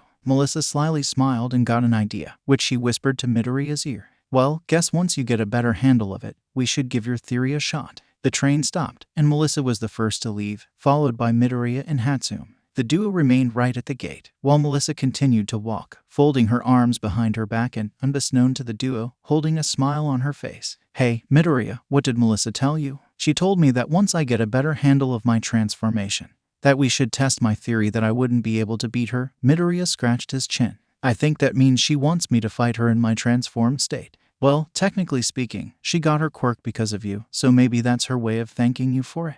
Hatsume shrugged. That's just an idea. Anyway, I should get going. Power Loader's going to get mad if I arrive late. Hatsume, wait. The girl stopped and turned to the boy. Before you leave, could I ask you to make me a gadget? She smiled. What kind of gadget? Something like a pair of boots that can let me jump real high. Midoriya scratched his head. I'd like to get something that can help me remove the limitation of having to jump off a high altitude to activate my quirk. But if you can't, that sounds like a fun challenge. Hatsume flashed a grin and gave the guy a thumbs up. Consider it done. I should have it finished in a week, provided nothing else comes up. Midoriya smiled and blushed a little. Thanks, Hatsume. The girl gave the guy an approving nod and strolled into the school. Midoriya remained in place for a moment to behold Hatsume's cheerful figure and enjoy the fact that the girl was smiling and just being happy in general after so long. And then a voice spoke. You like her, don't you? Midoriya turned around, flashing a look of pure hatred as he saw none other than Mina Ashido standing behind him, sporting a cocky smile. She had a slightly different uniform, too. Instead of wearing a white shirt, she was wearing a red one. There's no need to try to hide it. You're as subtle as a rabbit in heat. Midoriya fully turned around and took a deep breath. What are you doing here, Ashido? Isn't it obvious? I study here in order to become a hero, Mina scoffed. After all, wouldn't it be poetic? The apprentice of a person who only believes in true heroes goes to school with a bunch of fakers and ends up graduating a true hero. Why weren't you expelled? Midoriya suddenly shouted. Not only did you hurt one of my classmates, but you brought the hero killer himself to campus. You should have been kicked out of UA. For those facts alone. Mina walked forward, and Midoriya took a step back. This continued until Midoriya got pinned next to the wall, and Mina slammed her hand next to him. Yeah, I could have been kicked out. And then I would go on a bloody rampage, killing fake heroes left and right, to try and satiate the furious bloodlust within me, which awakened because of the fact that the only person that ever treated me with kindness, the only person I've been able to see as my family, got taken away from me. Though startled, Midoriya didn't stand down and kept glaring at the girl, who calmed down and took a deep breath before she backed down. Listen, Midoriya, you may not have noticed, but I'm actually a little remorseful for what happened. Midoriya didn't budge, so Mina backed away further and saved her hands in her pockets and explained further. When I told Stain to go hunt a supporter, I wasn't actually expecting him to go through with it. After all, I was effectively telling him to go after an innocent teenager. I never thought he'd do it. Sadly, I was wrong. But you said that when he did it quite well. Midoriya narrowed his eyes. So even if you feel sorry for it, you still enjoyed it to an extent, didn't you? Mina smirked. I'd be lying if I said the idea of someone being willing to go so far as to cripple and maybe kill another person, just because I asked them, didn't bring a smile to my face. Midoriya huffed and walked through the gate, keeping his pace steady as he heard Mina shout, Hey, it's rude to leave a beautiful girl talking. The guy turned around to tell something to her face, but he was instead met by a smug smirk, confirming she said that stuff just to get a rise out of him. Not wanting to fall into another trap, Midoriya closed his eyes, covered his ears, and began walking faster. And then he bumped into someone. Sorry, I wasn't. The boy flinched when he heard something spread, and waited a couple seconds before he opened his eyes, and saw that he had crashed into what looked like a tall girl, at least from what he could see beyond the large black wings spread wide. Her black wings retracted, and she turned around to face the boy. Her most striking features were her black neck and an otherwise normal skin, red piercing eyes, large ponytail with a long bang, and her black wings with white tips. Her wings and her neck. Does she have a black swan quirk? They're a result of a mutation. Midoriya flinched. What? You asked if I have a black swan quirk. The girl clarified, her calm expression unchanging. In truth, both the wings and my neck are the result of a mutation one of my ancestors possessed. My quirk is something entirely different. Oh, that must means he was mumbling the entire time. Classic Midoriya. Oh, okay, thanks for letting me know. You really shouldn't cheat on your girlfriend like that. Mina cooed as she strolled past the duo. The boy shot a glare at Mina, but the tall girl grabbed his chin and made him look at her. Don't pay attention to her, she just wants to mess with you. How about we change the topic and try to forget she was here? Midoriya nodded. I'm Izuku Midoriya. The girls smiled. Momo ye Yarazu. Hatsume hummed a familiar tune as she connected pieces after pieces of scrap, all while also taking a moment to mix and match some chemicals in order to create fuel for whatever she was making. Hatsume, what are you doing? The gadgeteer turned around and saw her teacher, a man wearing a dinosaur-themed suit, Power Loader. Oh, hi, Power Loader, she chirped. Sorry, I'm just so excited that I started making random stuff again. I mean, I can see everything so clearly now. Nothing's a variety of shades of stinking pink anymore. I'm ecstatic, and I'm happy for you. But you can't use the school resources to do random stuff, Power Loader said before putting down a group of clearly unfinished gadgets. Catch up with the assignments you couldn't finish before thanks to your pink site overload, and then you can do whatever you want. Oh, actually, Power Loader, I was wondering if I could finish your assignments first, Hatsume. Then we'll discuss if you can do something else. Guess Midoriya's gadget would take a little longer. But oh well, at least Hatsume was able to work effectively again. Nothing could ruin this day. Hello, Hatsume. Her day just got ruined. She turned around, and there she was, Mina Ashido, the girl practically responsible for her needing mechanical eyes in the first place. She had to admit, the red shirt she now wore instead of the white one complemented her pink everything. This didn't stop her from stopping what she was doing and stomping up to the pink girl enraged. You have a lot of nerve to set foot here while I'm working. Oh, Hatsume, Mina giggled. It's precisely because you're here that I set foot in the first place. I need you to make a gadget for me. Mina took out some blueprints from her back and showed them to Hatsume, who snatched them and opened them to see what the heck the pink girl wanted. Once she did, though, she couldn't help but feel confused. Is this really something you want? Of course not, silly, Mina rolled her eyes. The school wants me to wear that thing as a part of my rehabilitation until they think I'm trustworthy enough to be left alone. Until then, though, I need to wear that gadget, and I need you to make it. Hatsume lowered her eyelids. Because, since I was attacked by Stain thanks to you, limiting your powers with this gadget could be considered a type of karma. And that's always a delicious thing to deliver. But we both know that won't be enough. Mina clasped her hands and walked closer to Hatsume. After everything that happened yesterday, simply limiting my powers won't make you happy, will they? Hatsume remained silent, so Mina continued, you don't just want to limit my powers. You want to take them away. You want me to pay for every single thing I've done to you. You want me to suffer a horrible downfall, initiated by you and you alone, which you will watch with utter glee from your high throne, sitting next to your dear old boyfriend, Izuku Midoriya. Hatsume flinched and, without thinking about it, slapped Mina, hard enough to leave a handprint. Though both girls and all two people in the support room were shocked by this action, Mina quickly recovered and smirked. That's quite a good hand you got there. I bet if you were to hit Midoriya with it, he'd get the hint and stop cheating on you. Hatsume honestly wanted to slap Mina again, but her curiosity overpowered her anger this time. What are you talking about? Shortly after you left him at the gate, I saw him talking with a girl from my class, Mina revealed, her smile gaining a hint of malice as she added, and not just any girl, but a girl with black swan wings and a black neck, another person with a swan-type quirk. Hatsume pondered out loud. Mina shook her head. Not exactly. You see, the black neck and wings are a mutation she inherited from one of her ancestors. Her actual quirk is called creation. It allows her to convert the lipids inside her body into objects, as long as she knows the atomic composition of said object. And also, this is going to sound really strange. Hatsume folded her arms. Whatever strange thing Mina would say next, she was confident it wouldn't surprise her. She's both lightweight, yet heavyweight. Hatsume was surprised. Okay, let me explain, because of her inherited mutation.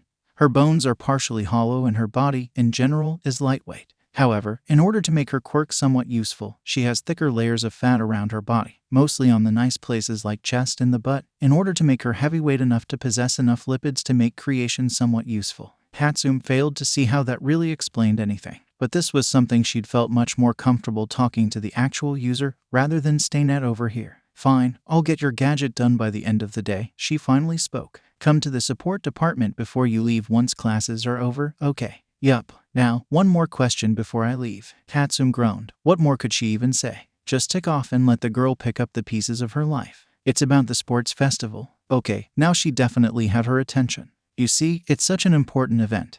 And with all the world watching, I'm pretty sure both you and Midoriya are going to give it your all to reach the end and win the tournament, just like everyone else. But I wonder, would you be able to hurt him? Hatsume narrowed her eyes, and without thinking, hissed, I can hurt you. Oh ho ho, is that a challenge? Mina asked in return, seemingly unfazed by the threat. Hatsume calmed down enough to scan her surroundings, Mina and Power Loader looking at her in shock, while Mina looked at her with a smug smile. After looking around a little more, she took a deep breath and turned to Mina. The sports festival is a chance to prove to the heroes of the world what we at UA are capable of. After Stain's attack, however, this particular festival is important, as it's our chance to show the world that even after an attack by the most infamous hero killer in Japan, we'll stand up and continue advancing to our ambitions. That's not what I see. In fact, I don't think that's most people will see. Mina lowered her eyelids. I think they, like me, will see this as UA's poor attempt at trying to distract people from their failure to protect their students, by putting those same, still shell-shocked students through a series of fights, in a hopeless attempt to try better prepare them for the next, inevitable assault.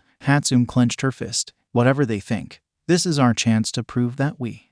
Why are you talking in plural when the only person in this room that has anything to prove? Mina poked Hatsume's nose. Is you. That's enough, Ashido. Power Loader exclaimed, butting in the conversation. Go back to your classroom before I call Principal Nezu. Tisk. Fine, party pooper. Mina turned back to Hatsume and smiled. See you at the sports festival, Hatsume. I sure hope you put a good show. Mina left the support room, and Power Loader took Hatsume back to her spot to work on her gadgets. Even then, she still looked at the door before she turned back to the unfinished contraptions, with one thing left clear in her mind, a singular goal. Beat Mina at the sports festival. Class 1 were about to head down for some hero basics training, and they were getting ready to head to the training ground. Melissa's shield was only different in the sense that she decided to take some time to look at her reflection in her mirror. Now with her hero costume equipped, she wore a red, sleeveless bodysuit with golden highlights around her chest and legs, with silver, metallic kneecaps and shoulder pads. She wore a pair of white boots with red undersides, each possessing 2 jets that could release energy to allow her to fly, and red gauntlets with golden symbols on their sides.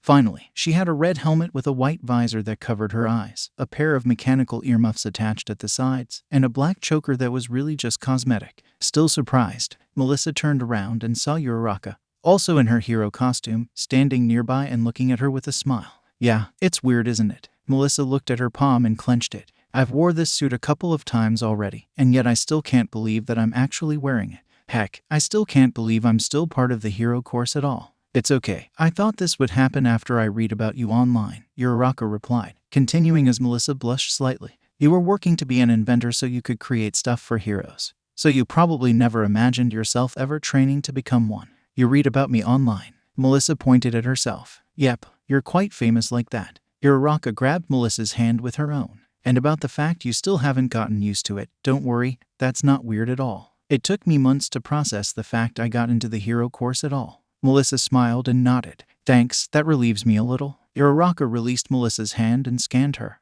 Your costume's really cool, too. Hey, I don't know, I feel like there's something missing. Melissa scanned Uraraka. And besides, your hero costume isn't too shabby either. I know, right? And the best part of it is that I got to keep it without any of Yaoyorozu's modifications. Uraraka proudly boasted. Can you believe she wanted me to wear a bird mask? I mean, a mask or something to protect your head and cover your face could be helpful, but a bird mask? Melissa put her hands on her hips. Speaking of her, what exactly is her hero costume anyway? Uraraka turned back and winced. Well, Melissa turned, and she winced as well. Yaoyorozu was wearing a black, sleeveless, backless halter-neck dress with the belly exposed and a diamond cutout, black gloves with white fingers, black high-heeled boots, and a black surgical mask that resembled a bird's beak. Tied to her waist was what looked like a dictionary. Yaoyorozu, I'm not one to talk, but what's up with your outfit? Melissa couldn't help but ask as the bird-themed heroine walked to the duo. Are you trying to fuse a prom dress and a plague doctor together? Funnily enough, that was the idea I was going for, Yaoyorozu answered, her voice slightly muffled by the mask. However, I wasn't quite sure how to make it work, so I asked Takoyami for pointers. Against my wishes, mind you, Uraraka blurted sternly. I mean seriously, we're in the middle of a trust crisis between everybody after what Mina did. And you decide to have your hero costume be an all-black dress with a weird mask. That's going to get you weird looks everywhere. Perhaps, but it's the most fitting version of my hero costume considering my inherited mutation. Yaoyorozu folded her arms. Besides, you have to understand some of our classmates don't exactly look heroic either. Yeah, but yours just seems more eye-catching than the rest of them. Melissa scratched her chin. Maybe if you added another color on top of the monochromatic scheme, like blue or red. Blue maybe, but definitely not red. Uraraka vetoed. Black and red are considered the most villainous combination of colors, especially if they're placed in unnerving patterns. If Yaoyorozu were to put some red without taking care of her overkill of black, she'd definitely be considered a potential traitor. Interesting. I'll have to keep that in mind then. Yaoyorozu turned around and crouched down. Anyhow, I just wanted to say goodbye before I went to check on Class 1B. But Hero Basic class is about to start, Melissa pointed out. Besides, aren't Class 1B training at the school's backyard? Uraraka asked. Yaoyorozu nodded. Indeed, and I want to see how a certain Swan Knight is doing. I feel like he's going to need help. The black-masked heroine spread her wings and flew away, leaving Melissa and an upset Uraraka behind.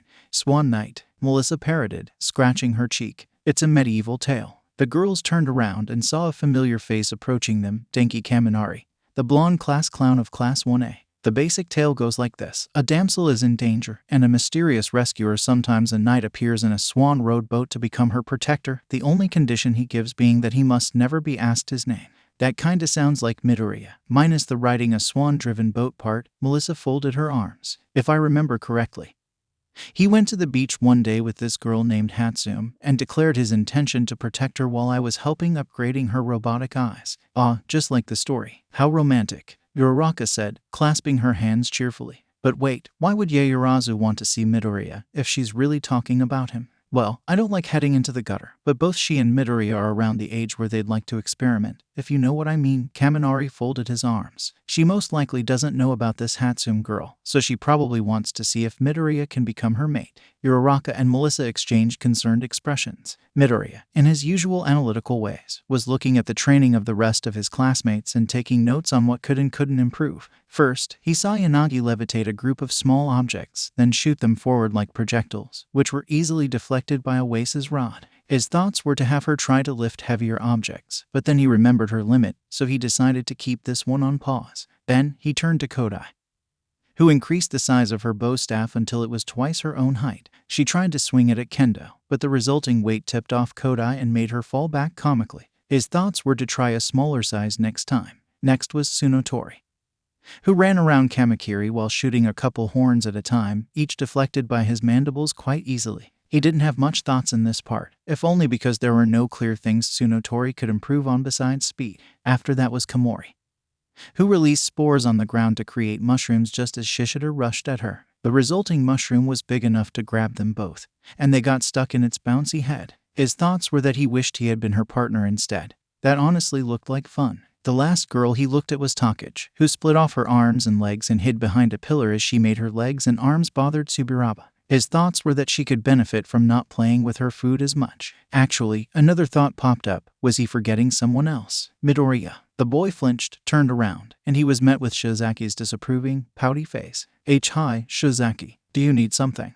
Yeah, training. Shizaki folded her arms and looked elsewhere. Vlad King set us up as partners, but all you've been doing is looking at the other girls. Are you ogling them? What? No, that's not what I'm doing at all, Midoriya replied, catching a glimpse of Kendo's strategy before he snapped back at Shizaki. I'm just interested in seeing how they're improving. That's all. Listen, Midoriya, I've researched this stuff, and I get the feeling it has something to do with how swans mate for life and you're looking for a mate or something, Shizaki confessed, possibly to successfully get the boy's attention. So, I don't care if you start ogling girls 24/7, but when you're paired up with one for an assignment, the least you could do is keep your ogling to your partner. Midoriya flinched and took a step back. Oh, is some drama happening right now? And that only made it worse. Midoriya looked at his back, and he saw Kendo approaching him, alongside the rest of the girls and Monoma, for some reason. Gee guys, I can explain. Midoriya has been staring at us for a while. Takage smiled slyly, nudging Kendo's shoulder. Do you think he's been checking us out? At the third nudge, Kendo grabbed her shoulder and slumped, groaning in pain.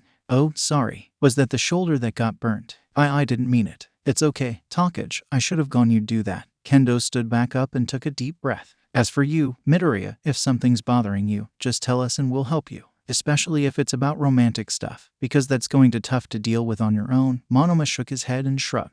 As heroes in training, We need to focus our efforts into becoming heroes. There's no room for silly little things like romance. Kendo rolled her eyes. And yet you always find time to piss off Class 1 by acting all smug and superior. That's a rivalry. It helps foster a desire to surpass one another, which will motivate us to put more effort into our study.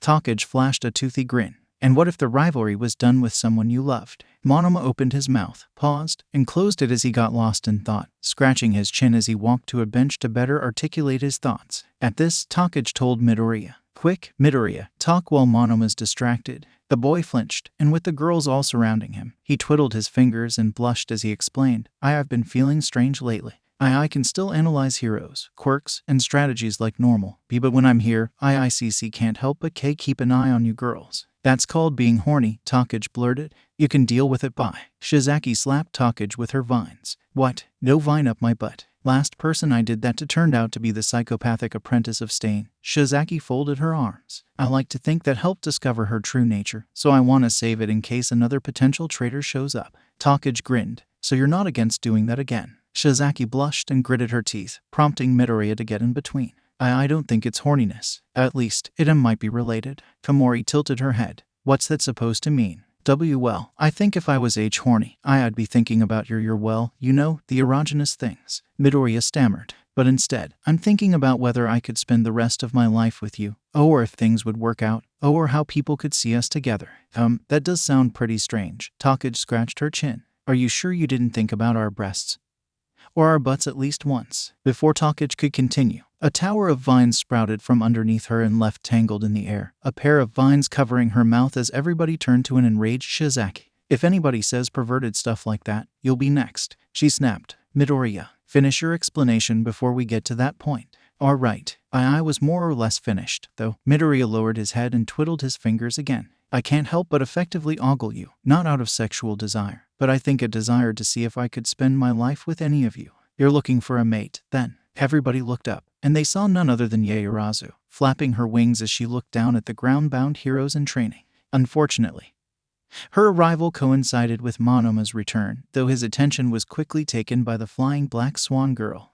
Midoriya, do you happen to have a sister?" "No, I'm an only child." Midoriya shook his head. "This is Momo Yaoyorozu, the heiress of the Yaoyorozu family," Monoma exclaimed, giving the boy a baffled look. "What the hell is she doing here?" Shizaki slapped Monoma for his language. "I'm here because I wanted to see Midoriya again, to talk about something private," Yaoyorozu said, pressing a button on her mask that increased her volume so the ground-bound students could hear her. "Now, Midoriya, get up here." "What? Spread your wings and fly up here." "That's not how my quirk works, Yaoyorozu, you should know already." "Then find another way to activate it." Yaoyorozu raised an eyebrow. "Or should I go get Uraraka to help you once again?" "He doesn't need Uraraka's help." Midoriya turned around and saw Kendo grow her hand to its biggest size before planting it on the ground.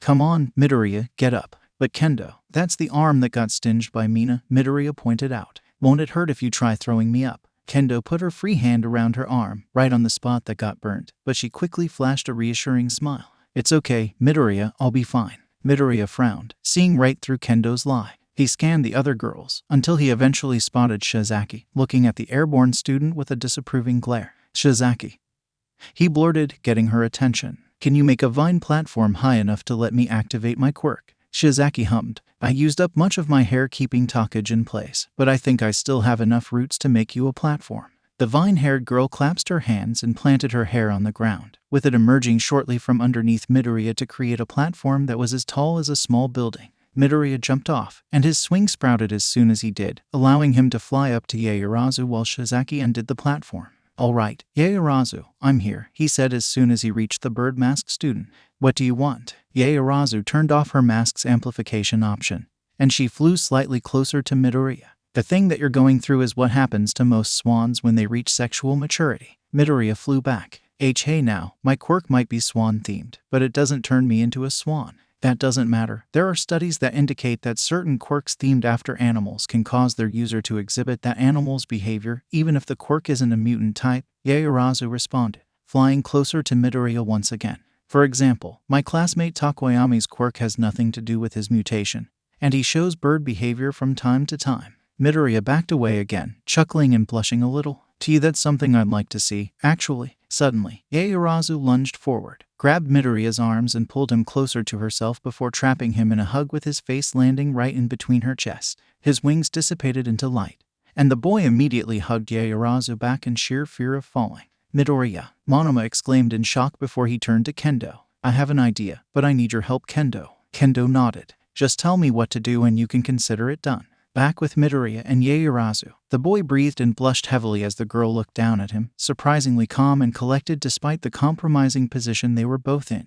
"I see, so your wings dissipate when you feel too flustered." Yaoyorozu lowered her eyelids. "I probably shouldn't be happy about that, but at least you won't back away from me anymore." Why, Yaoyorozu? Are you crazy?" Midoriya exclaimed, lifting his head from the girl's breasts. "I don't know if I can activate my quirk again so soon. If I fall now, I'll definitely die." The bird-masked student rolled her eyes. "Calm down, will you? I'm not going to drop you. I'm just going to tell you what I know, ask you a question, and whatever you answer, I'll fly you back to the ground, understood?" Why, yes. Alright, so, when swans reach their sexual maturity, they start looking for someone to become their mate. As you probably know, swans mate for life. Once they find a romantic partner, they stay with that partner for the rest of their lives, or until one of them dies. But more often than not, they stay together till death does them apart. Yaoyorozu tightened the hug. "You and I are both at that age, Midoriya. These black swan features aren't the only thing I inherited from my ancestor. I also inherited some of that behavior, including the desire for a mate for life."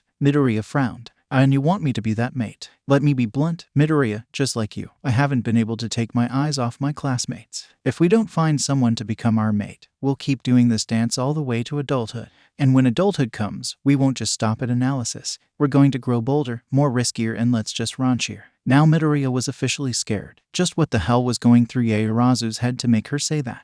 And why was she pressing his head against her breasts again? "I'm looking for a mate, and judging from the way you looked at your female classmates earlier, so are you." Holy crap, she saw that. "How? So, I want you to make it easier for everybody and become my mate. I can pay for your expenses, buy you neat little trinkets, and the only thing I ask from you is that you stay by my side for the rest of our lives. That's kind of a big deal, Yaoyorozu. So, what do you say?" Midoriya had no time to answer, for Monoma was sent flying straight to Yaoyorozu, successfully startling her into blocking the attack, but releasing Midoriya, who was caught by Monoma as they both began falling to the ground. Yaoyorozu followed them, but before she could catch them, something happened. Swan wings sprouted from Monoma's back, and he flew both Midoriya and himself to safety. "I see, so you can copy the quirks of others," Yaoyorozu said as she got on the ground. "But most importantly, you interrupted me while Midoriya and I were talking, right after you flustered him and forced him to stay at your side or fall to his death." Monoma snapped as he released Midoriya,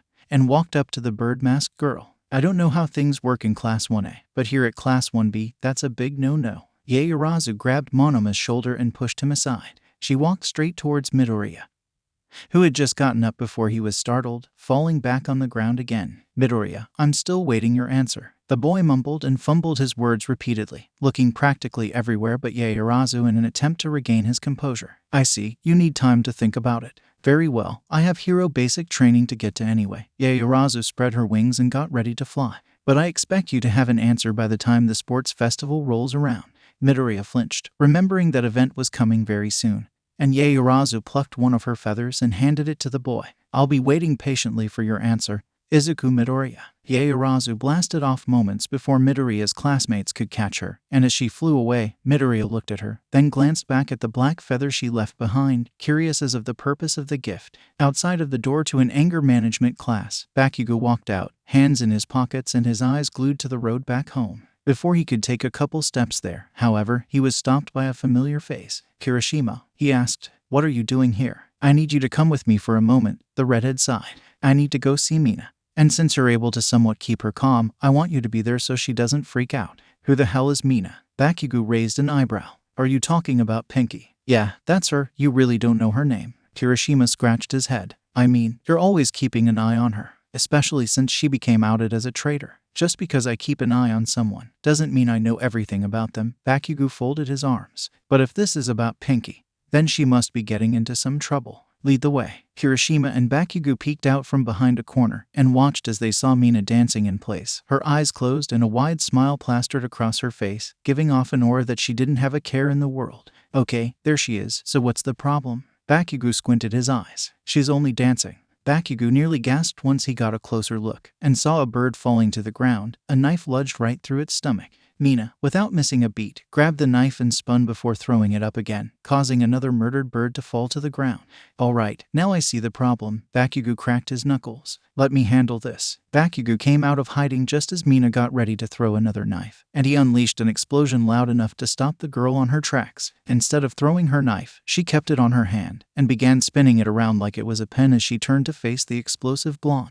Well, hello there, Bakugo, she greeted without a hint of malice. How was your anger management class? It went well, but that's not important right now. Bakugo narrowed his eyes. What the hell do you think you're doing, Pinky? Isn't it obvious? I'm training. Mina rolled her eyes. I mean, why else would I be dancing around while throwing knives at birds like a lunatic? Bakugo gritted his teeth. And what the hell does dancing and killing birds have to do with the sports festival? Mina cackled. Do you really think I'm training for that? I don't need to train for that thing. I'll just wing it the whole way. No, I'm training for something much different, something I have come to accept as inevitable. Mina flashed a wide grin full of sharp teeth. I'm training to become the next Stain.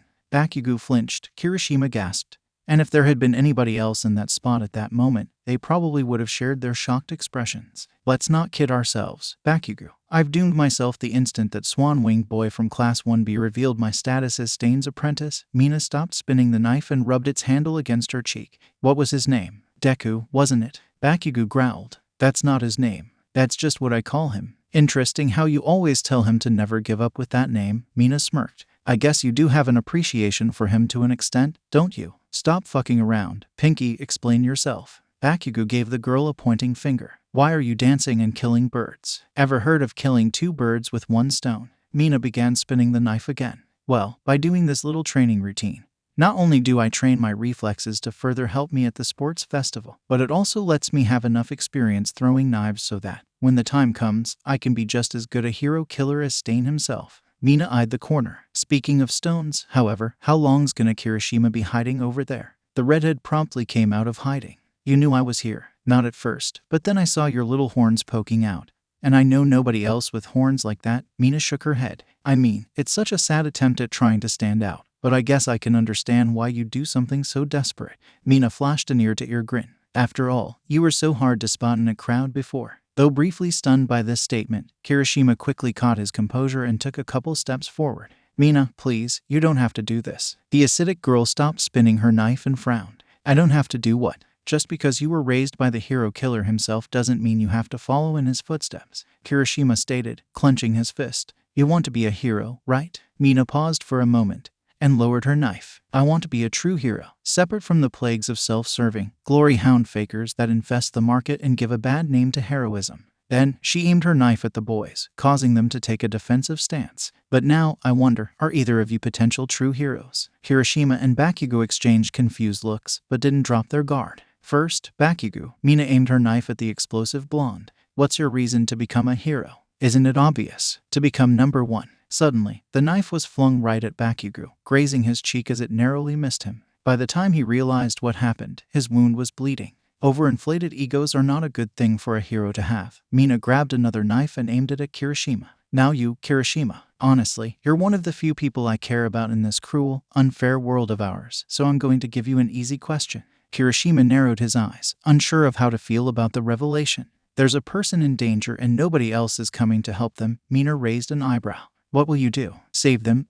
Mina flung her knife up, impaling a bird and causing it to fall right into her palm. She activated her quirk, and both the bird and knife melted into nothing. The correct answer wasn't a verbal one. Mina wiped off the melted stuff from her hand. Take the sports festival as a chance to prove you two really got what it takes to become true heroes. I'll be watching you from the sidelines, so don't fool around, alright? With her words spoken, Mina saved her hands on her pockets and began walking away, leaving the shaken boys behind. Fuck you. Mina stopped and turned around, facing a furious Bakugo's glare. I'll fuck you up if you so much as do this shit again, you hear me? Mina looked unamused for a second, before she chuckled. Wow, Bakugo, I didn't know you felt that way. The boy backed away, raising an eyebrow and tilting his head as the girl added, Tell Dad I said hi, okay. Mina kept walking, this time undeterred. And once she was out of sight, Bakugo thought about her statement for a moment, and it only took him a second to figure out the implication. No fucking way. Midoriya and Hatsume sat down at the Midoriya's household's table. the former showing the black feather to the latter as she rubbed her forehead. So, let me get this straight. While I was working on both the gadget to keep Mina on a leash and your gadget to help you summon your wings, you got effectively asked out on a date by a black swan-like girl who hugged you and kept you suspended over the air. And she gave you one of her feathers before she left. Change date with essentially marriage and you got it. Midoriya glanced at the feather. I don't even know why she'd want to give me one of her feathers. What would it even do? Hatsume grabbed and showed her own feather. Well, you gave me this feather. And it works as a two-way ticket to knowing how we're feeling, I think. The feather glowed when I sensed you were in danger, and you said you also sensed me feeling upset, so maybe this girl. Yaoyorozu. Yeah, her, maybe her feathers have the same powers. Midoriya shook his head. I think the only reason the feather worked like it did was because it was part of my quirk. Yaoyorozu, however, got the black wings from a mutation she inherited. Her quirk is something entirely different, by the way. Mina told you what it was, right? Yeah, it's called creation and it lets her create things from her body using her lipids. Hatsume folded her arms. She also quipped something about how she was lightweight enough to fly, yet heavyweight enough to make her quirk useful, because apparently that gives her more lipids to work with. Midoriya hummed, but before the conversation could go on, Melissa knocked the door and chirped from outside. Are you guys for the sports festival? Hatsume and Midoriya exchanged excited smiles, and they bid farewell to Inko before they left the house, Midoriya equipping Hatsume's gadgets before doing so. Once outside, the trio walked to the train station as the Hatsume was the one to continue the conversation. So, you actually managed to get an outfit that fit you, Melissa? Yep, and I was so lucky that I got it before the festival. Otherwise, I might have been forced to go with the standard uniform. Melissa scratched the back of her head and smiled. I mean, can you imagine me walking out there with an undersized gym uniform? I'd probably die of embarrassment. You and me both, Midoriya chuckled before he turned to Hatsume, whose smile had slightly faltered. Oh, right, I'll also get to show everyone the boots you made for me, Hatsume. I'm aware, and I'm pretty happy about it. Hatsume crouched down and looked at the boots themselves. Just remember that these babies might be able to give you propulsion, but they're not indestructible. I believe they can take about 5 tries before I have to readjust them. Noted. Thanks, Hatsume. Midoriya looked down. Now, how do these work again? You crouch down, then press a button, and once you jump, they should take you off the ground. Got it. Speaking of Hatsume, you're going to participate too, right? Melissa asked, tilting her head. The sports festival, I mean. Do you have any strategy? Hatsume thought back to her meeting with Mina, and a look of hatred formed on her face before she shook it off, and answered with a wide smile, I'm going to do a sales pitch for all the inventions I've made for the festival. That does sound like something you'd do, Midoriya chuckled. I bet you must be in bliss being able to see all colors again. Hatsume put a hand on her chest and smiled. Yeah, I'm quite happy for that. Did the feather on my head tell you that? The smile on your face told me that. Speaking of feathers, Melissa put a hand on Midoriya's shoulder. Is that one of Yaoyorozu's feathers? Midoriya looked down and saw that he still had the black feather in his hand. He quickly put it on his mess of a hairstyle and answered, yeah, she's one of your classmates, right? Yeah, and I was a little worried she might have done something weird while she was seeing you. Melissa put a hand on Midoriya's shoulder. She didn't do anything weird, did she? Midoriya glanced at the hand, and taking a deep breath, he answered, you'll have to ask her. What? No stuttering. No stammering, Hatsume asked, raising an eyebrow and folding her arms. Spill the beans. How long did you mentally prepare yourself for this moment? Midoriya looked at Hatsume incredulously for a moment, before he began laughing, followed by Melissa and eventually Hatsume joining in as well. Hello, everybody. A voice spoke through the festival's loudspeakers. This is your announcer for the sports festival, Present Mike. And helping me hype us up is none other than one of the big three herself, Nejire Hadu. Hi everyone. A cheerful female voice spoke. It's so exciting to be here. Hey, Mike, what am I supposed to do? Am I getting paid for this? Can I scream as loudly as you? You can try, but I highly doubt you will, little one. Present Mike laughed. Anyhow, our participants are getting prepared, so just be patient. In 10 minutes or less, we'll start the festival with a bang. Start the festival with a bang? Huh? A tiny figure walked through the crowd right outside the stadium, and stopped in the middle of it to look at the Jumbotron showing the time left before the festival started. Things really haven't changed since I was at UA. At Class 1B's break room, Midoriya stood close to a wall, staring at the black feather Yaoyorozu had given him. Try as he might, he couldn't help but wonder if there was more to the feather than meets the eye, just like his own feather when Hatsume explained it to him. Because yes, that totally happened. Still looking at that feather, are you? Midoriya turned around, and saw both Kendo and Monoma approaching him, the former sporting a smile while the latter had a concerned frown. Yeah, I guess I can't help but wonder why she gave this to me, Midoriya said, placing the feather back on his head. I mean, the feather I gave Hatsume lets me know how she's feeling and alerts her when I'm in danger, but that's because it's part of my quirk. Yaoyorozu's feather, however, is from her inherited mutation, not her quirk. How do you know that for sure? Monoma folded his arms. For all we know, her quirk could let her create feathers, and this one could be a result from that. No, that's not her quirk. Hatsume told me it's called creation and it lets her create things from her body. Using her lipids, Midoriya took a deep breath. Although, granted, that's probably not the thing we should be focusing on right now. Yeah, right now, we need to focus on who'll get to be Midoriya's lover, Takage giggled. I call dibs. Shizaki slapped Takage with her vines. What we should be actually focusing on right now is on strategies to pass the festival. With the heavy powerhouses that Class 1 has this year, it'll be even harder for our class to stand out, let alone survive past the first or second event.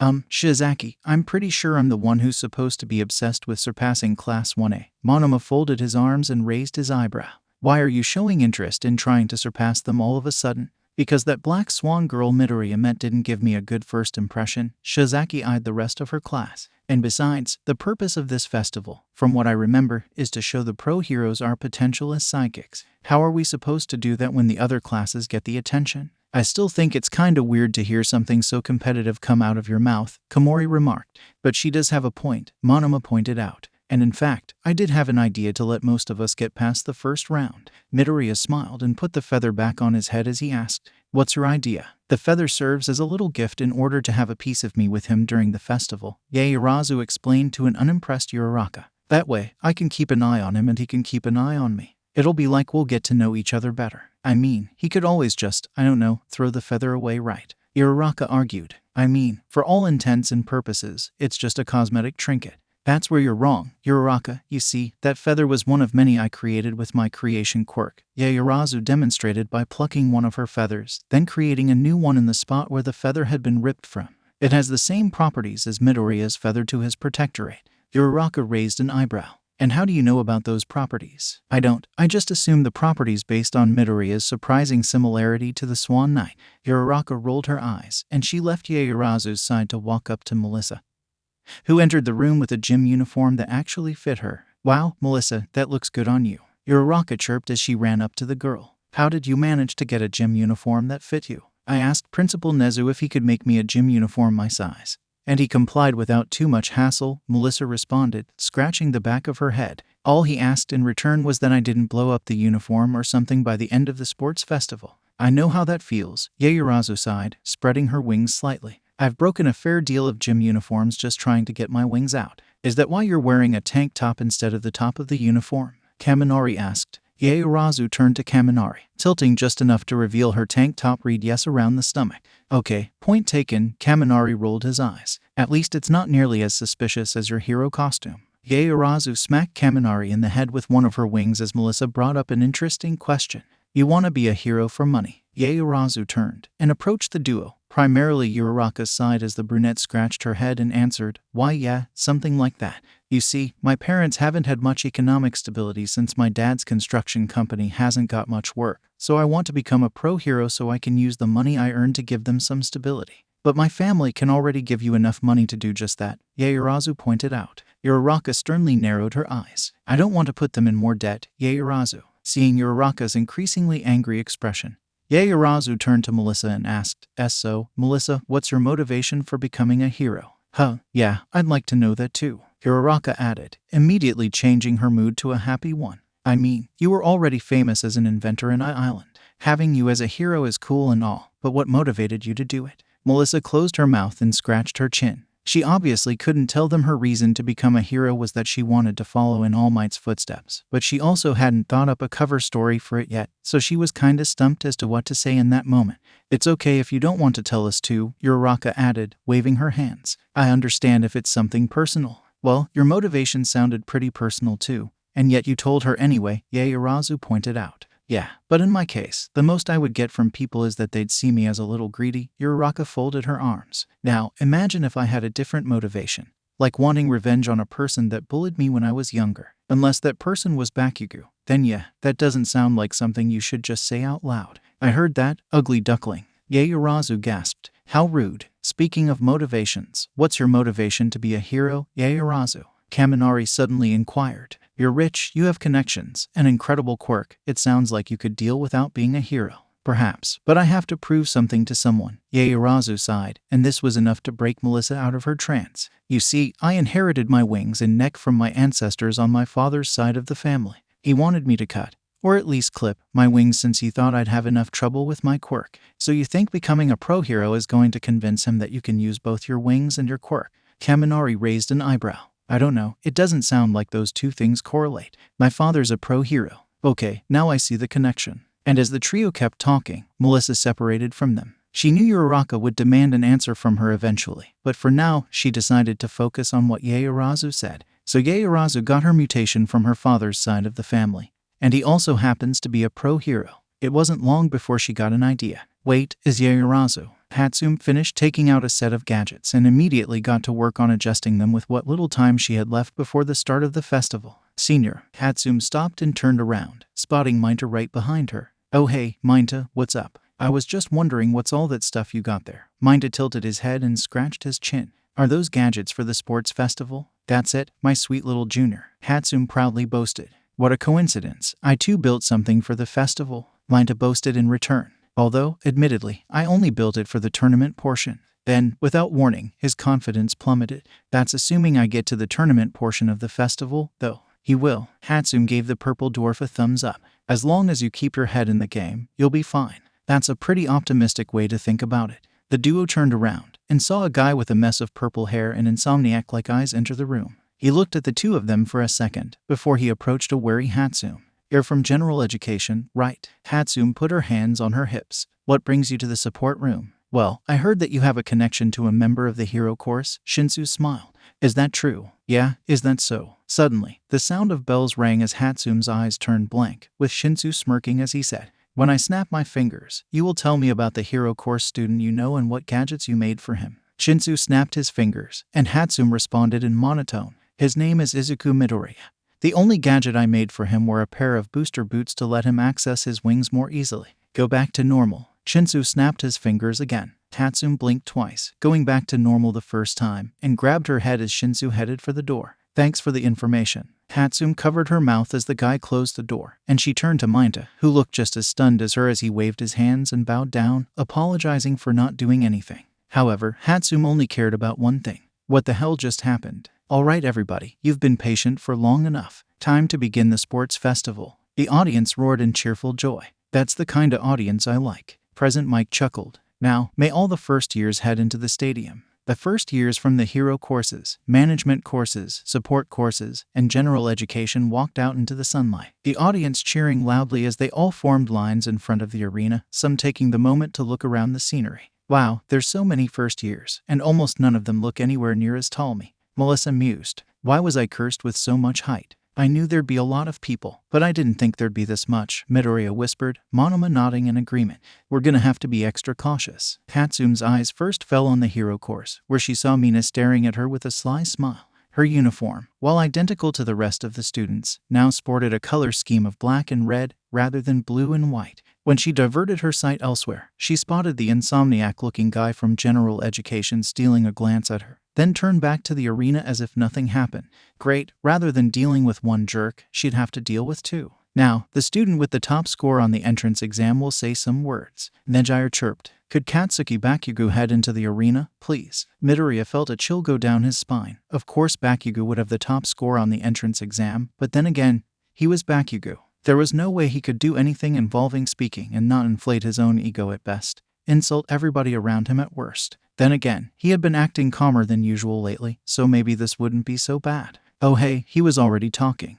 Normally, I would just up and tell all of you that I'm going to win this thing, but honestly, that alone wouldn't do my feels justice. So, let me say a couple of things. If Midoriya could give anybody a piece of advice right now, it would be to brace themselves. This thing has one purpose and one purpose only, besides letting us beat the shit out of each other. Bakugo pointed at the pro heroes. It's so the pro heroes over there can see which one of us has the best potential out of everyone. Whether that's the best use of our quirks, the best strategy, the best defense, or yes, even the best at beating the shit out of other people, that's the thing everyone is looking for in this festival. He's not necessarily wrong.